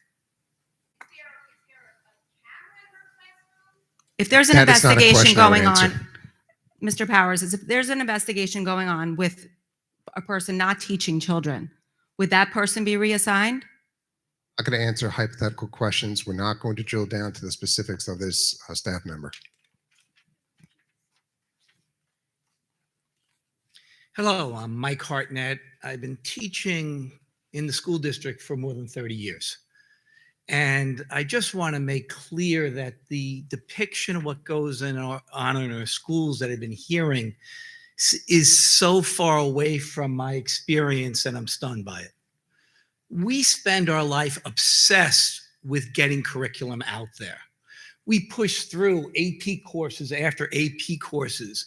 All we see are teachers in the morning, at night, going through papers, going through curriculum, reading, working with students again and again and again and again. That's what we do. That's why you win these awards. That's why your life has been spent hours and hours hearing award after award after award. How does that happen? Rather than there's some sinister plan to, turn over the state of the school to something else. This is what we do. And I want to point out one other thing. Parents have never been shy about complaining in the school district. Minutia about everything, side dishes for lunches. There have been complaints about my summer assignment in my riveting book, Salt, that people have had problems with. I will hear about everything. I have not heard about this. Please don't get confused by the fact of a Project Veritas report. If all you have to do is Google Project Veritas and take a look at all the different ways they've been sued for misinformation. Please understand that. It doesn't mean that this shouldn't be taken seriously. If I was a parent, I'd want it to be investigated and looked at. But try not to forget what we do here and what our success has been. Thank you.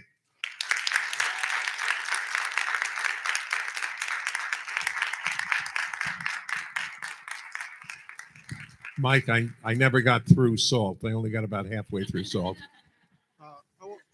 I want to say something about teacher. Junwei Law from 12 Delaware. All right. Teacher is a profession highly respected in our culture, from Chinese culture. Somewhat over the last few years, this profession lost my respect somehow. I saw a lot of things very bad happening to the teachers. This is a name in our culture. When a teacher comes into a room, we all stand up.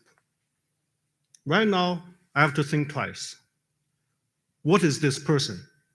What is the person trying to do? Right? Trying to be a revolutionary? Socialist? Communist? Something like that. No, no. Be a teacher. Be respected. Thank you. Jill, another question came into the Board of Ed from Tracy Gagliano concerning who observes teachers and who observes administrators.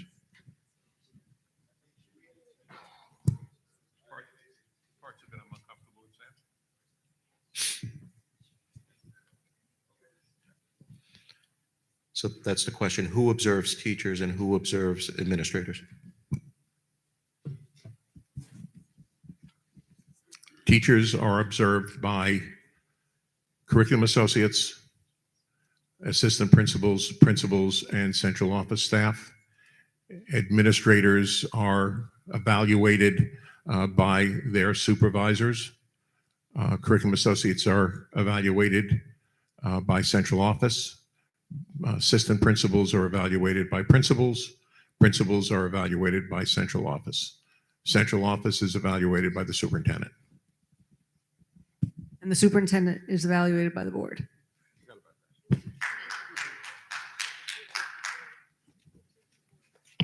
We have, I'm sorry. Sorry. Oh, and Chris, the comment you read before, I neglected to ask you who sent that in, the email. The previous comment? Yeah. Was Vanessa Forelli.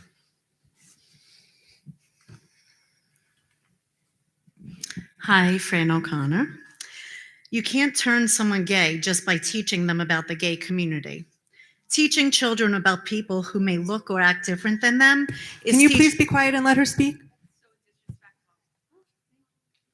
Teaching children about people who may look or act different than them is teaching them to be kind and empathetic humans. Teaching them that it's okay to be different and to embrace their uniqueness. Having a teacher who accepts you for who you are and makes you feel welcomed is monumental for any child at any age and will only benefit them in the future. As Mr. Rogers once said, knowing that we can be loved exactly as we are gives us all the best opportunity for growing into the healthiest of people. I just want to let the LGBT community know that I stand with them. Thank you.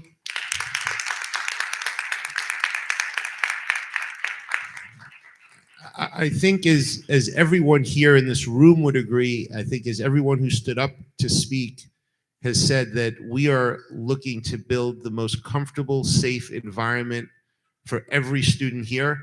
And I'm just disappointed that for some reason comments are turning into discussions about LGBTQ plus issues.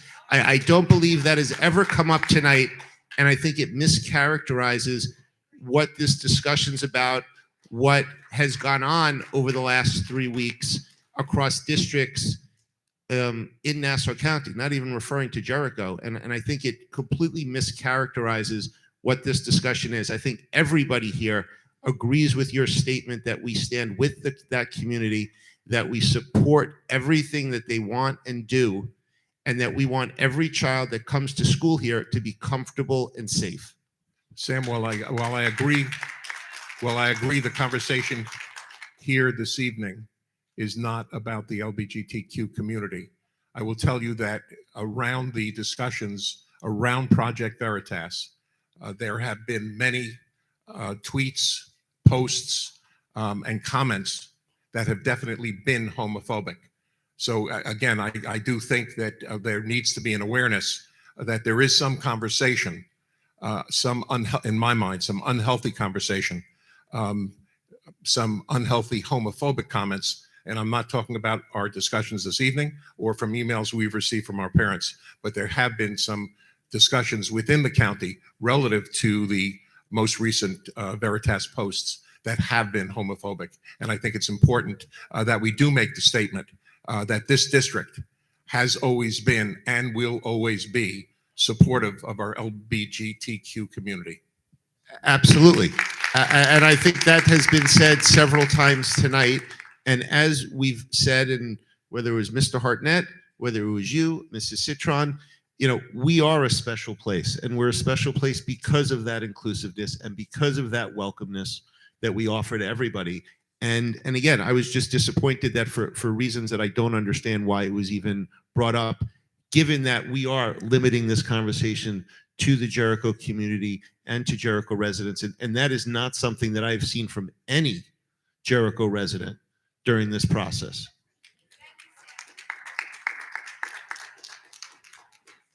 We do have another question. Fran, you come back. We're talking about pronouns. Pronouns is part of the LGBT community. And that's all I have to say. And the unicorn comment. Okay, we do have another question from Mr. Joe Grillo. Who oversees how classrooms are decorated, and is there a district protocol as to what can be posted in the classrooms, et cetera, political, religious, et cetera? Classroom decorations are supervised by administration. Again, there would be a limit on inappropriate decorations, which very frankly I've never seen within our school district, either derogatory in nature. Obviously that would not be permitted, but I've not seen any decorations in any of our buildings in the 27 years I've been here that I feel are inappropriate.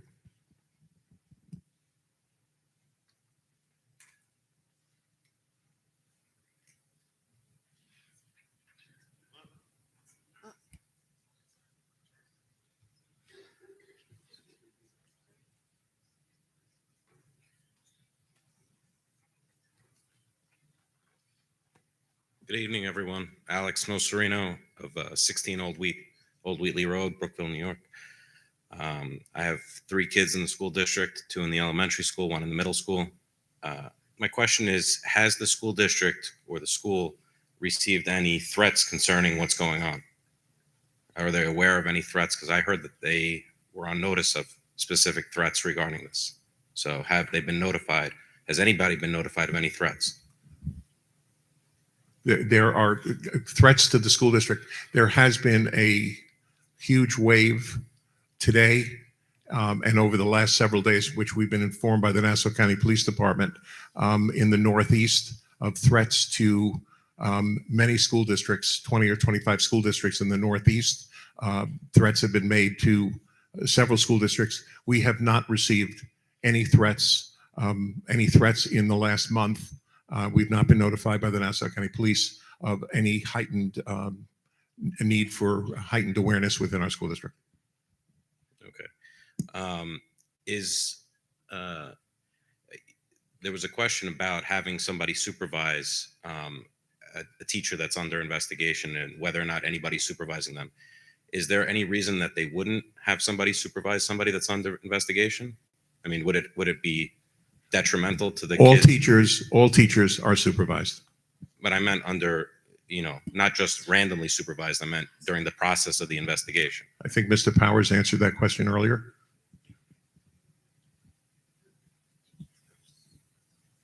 Chris, you want to reiterate, please? Facts determine whether or not it would merit a staff member to be administratively reassigned. From the investigation thus far, apparently there has not been sufficient facts to support an administrative reassignment, sir. Okay. And to the extent that the school district does receive any threats regarding what is going on, what steps are they planning to take to work on that? Like, what would they do in that event? It would depend on the threat we receive. Anytime we receive a threat, we have a protocol on how to respond to a threat. It is always in very, very close cooperation with the Nassau County Police Department. Is that something that's disclosed to all the parents? Are we made aware of any threats? Well, when there's a threat, there's usually a building is evacuated. There is a reaction to when threats are received. So obviously parents are made aware, students are made aware if there is a reaction to a threat. As I said, we've received no threats in the last month, probably within the last several months. Thank you.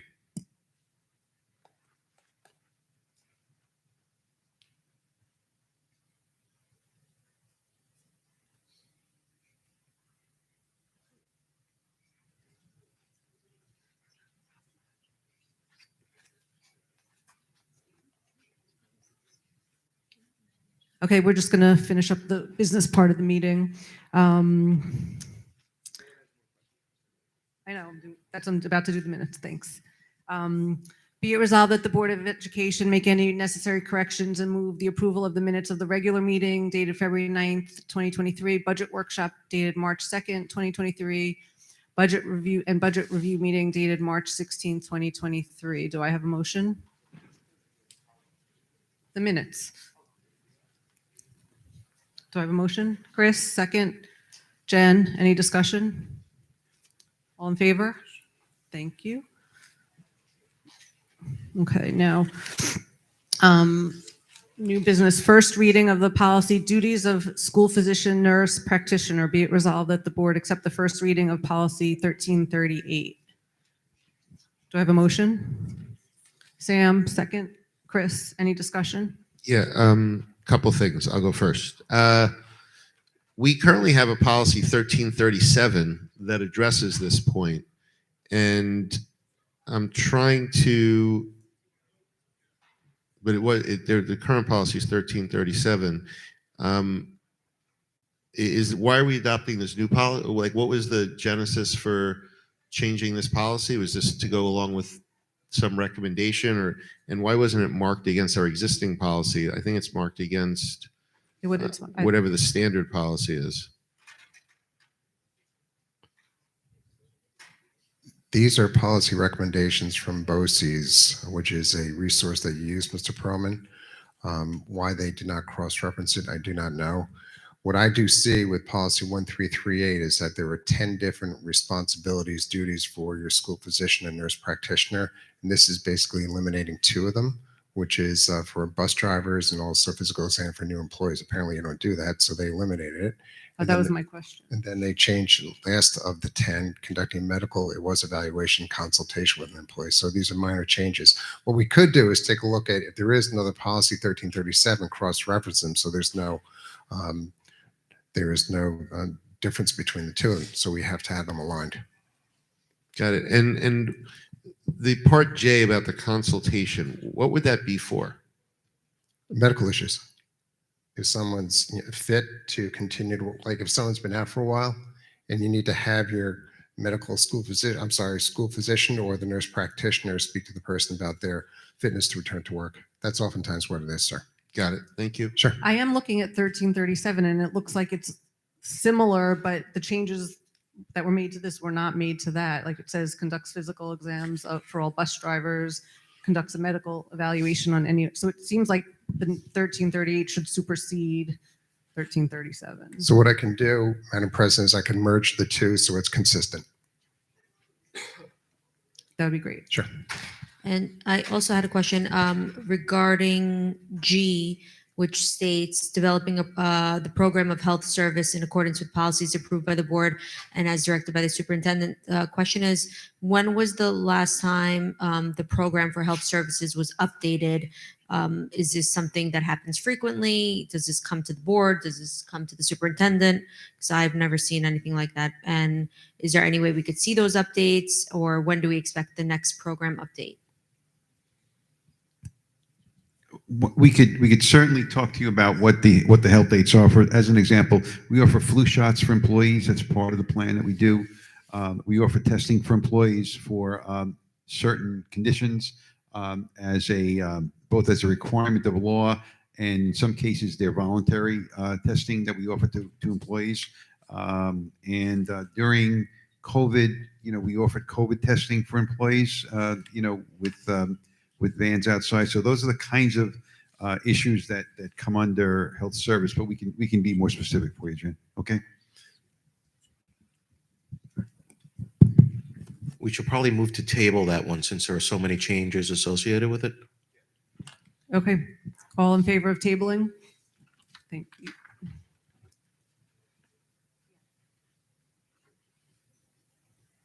Okay, be it resolved that the Board of Education accept the first reading of policy 5621, fixed and capital asset inventories, accounting and tracking. Do I have a motion? Jen, second. Sam, any discussion? Can you just describe this part we're putting in there and just give Sure. an example of what we're talking about? Sure. As we explained last year with the first part of the change, GASB 87 changes required us to take any equipment leases such as our copiers in the district that were coded to BOCES and reclass them as debt service. So we were required to do that through GASB 87. The next on the list is GASB 96, which is requiring us to take any type of subscription that we have in the district. For example, a 6-year textbook subscription, and would require us to reclass it in a different manner.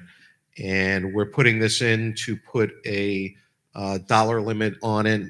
This way, it takes away we have so many small subscriptions that are not material. So by putting this number in, it will reduce the number of subscriptions that we would have to reclass. I think the last I checked, it was literally 1 or 2 that we would have to reclass that way. What was suggested by BOCES or whoever gave us this? We discussed it with our auditors. There is no specific mandate. I guess it would depend on the size of the entity that is doing it. So, maybe something for like New York City would be $500,000. Perfect. For us, what would the under 35,000 that we're not capitalizing, if you added them all up for the current year, would it be $10,000, $100,000, $1 million? Yeah, we're talking about again some of the software subscriptions, and again the textbook subscription, depending on the subscription. In my mind, for example, if you're buying a textbook, you're literally buying a book that's most of the cost, a physical book, and then along with that comes a 6-year subscription. So we're not considering those at all because you're buying a physical item. So you're not leasing the actual textbook. And although a service that includes 6 years of going to the online resources is included in it, we put that in a different category. Then there's other categories where there's no physical textbook and it's solely a subscription. And those are the ones that would fall into that from a methodology standpoint. Oh no, I'm just trying to understand the magnitude of what we wouldn't be if someone were to come to us and say you really should be capitalizing everything over $1,000 or $5,000, and we're only capitalizing things over $35,000. Right. Are we talking about an aggregate amount of an extra 100 on our books, 50,000? I mean, that's what I'm just trying to get a magnitude. I would say magnitude less than 100,000 per year. Thank you very much.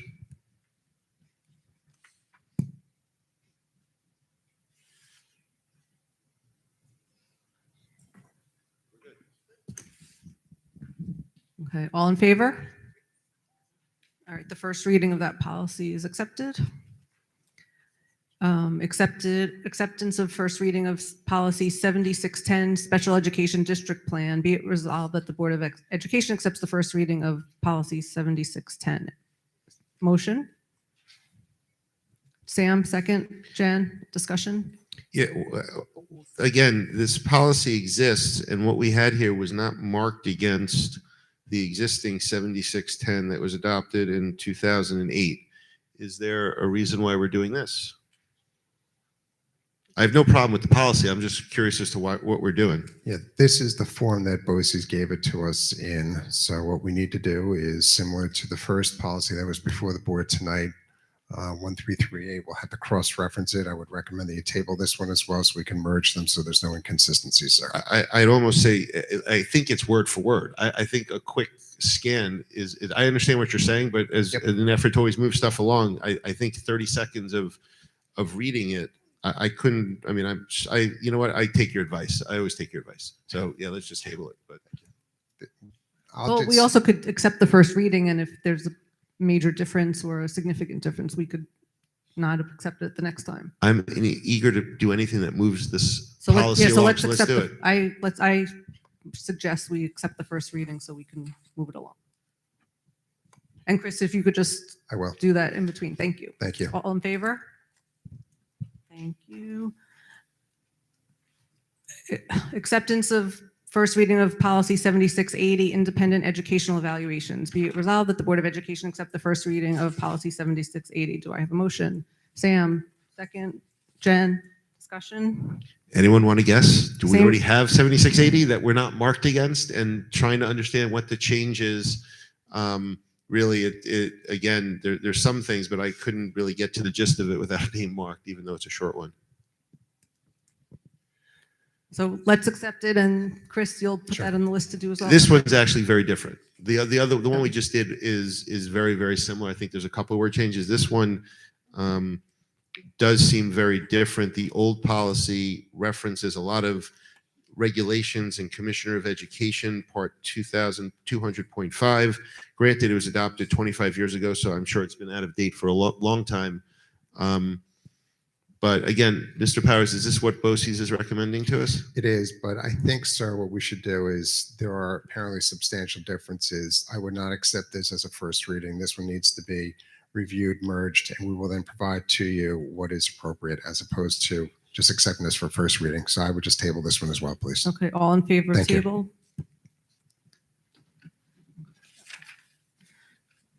Okay, I think that we covered everything. Divya, do you think I missed anything?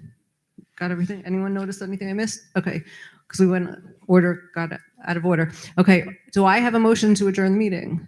Jen, second. Sam, all in favor? Thank you. We are adjourned.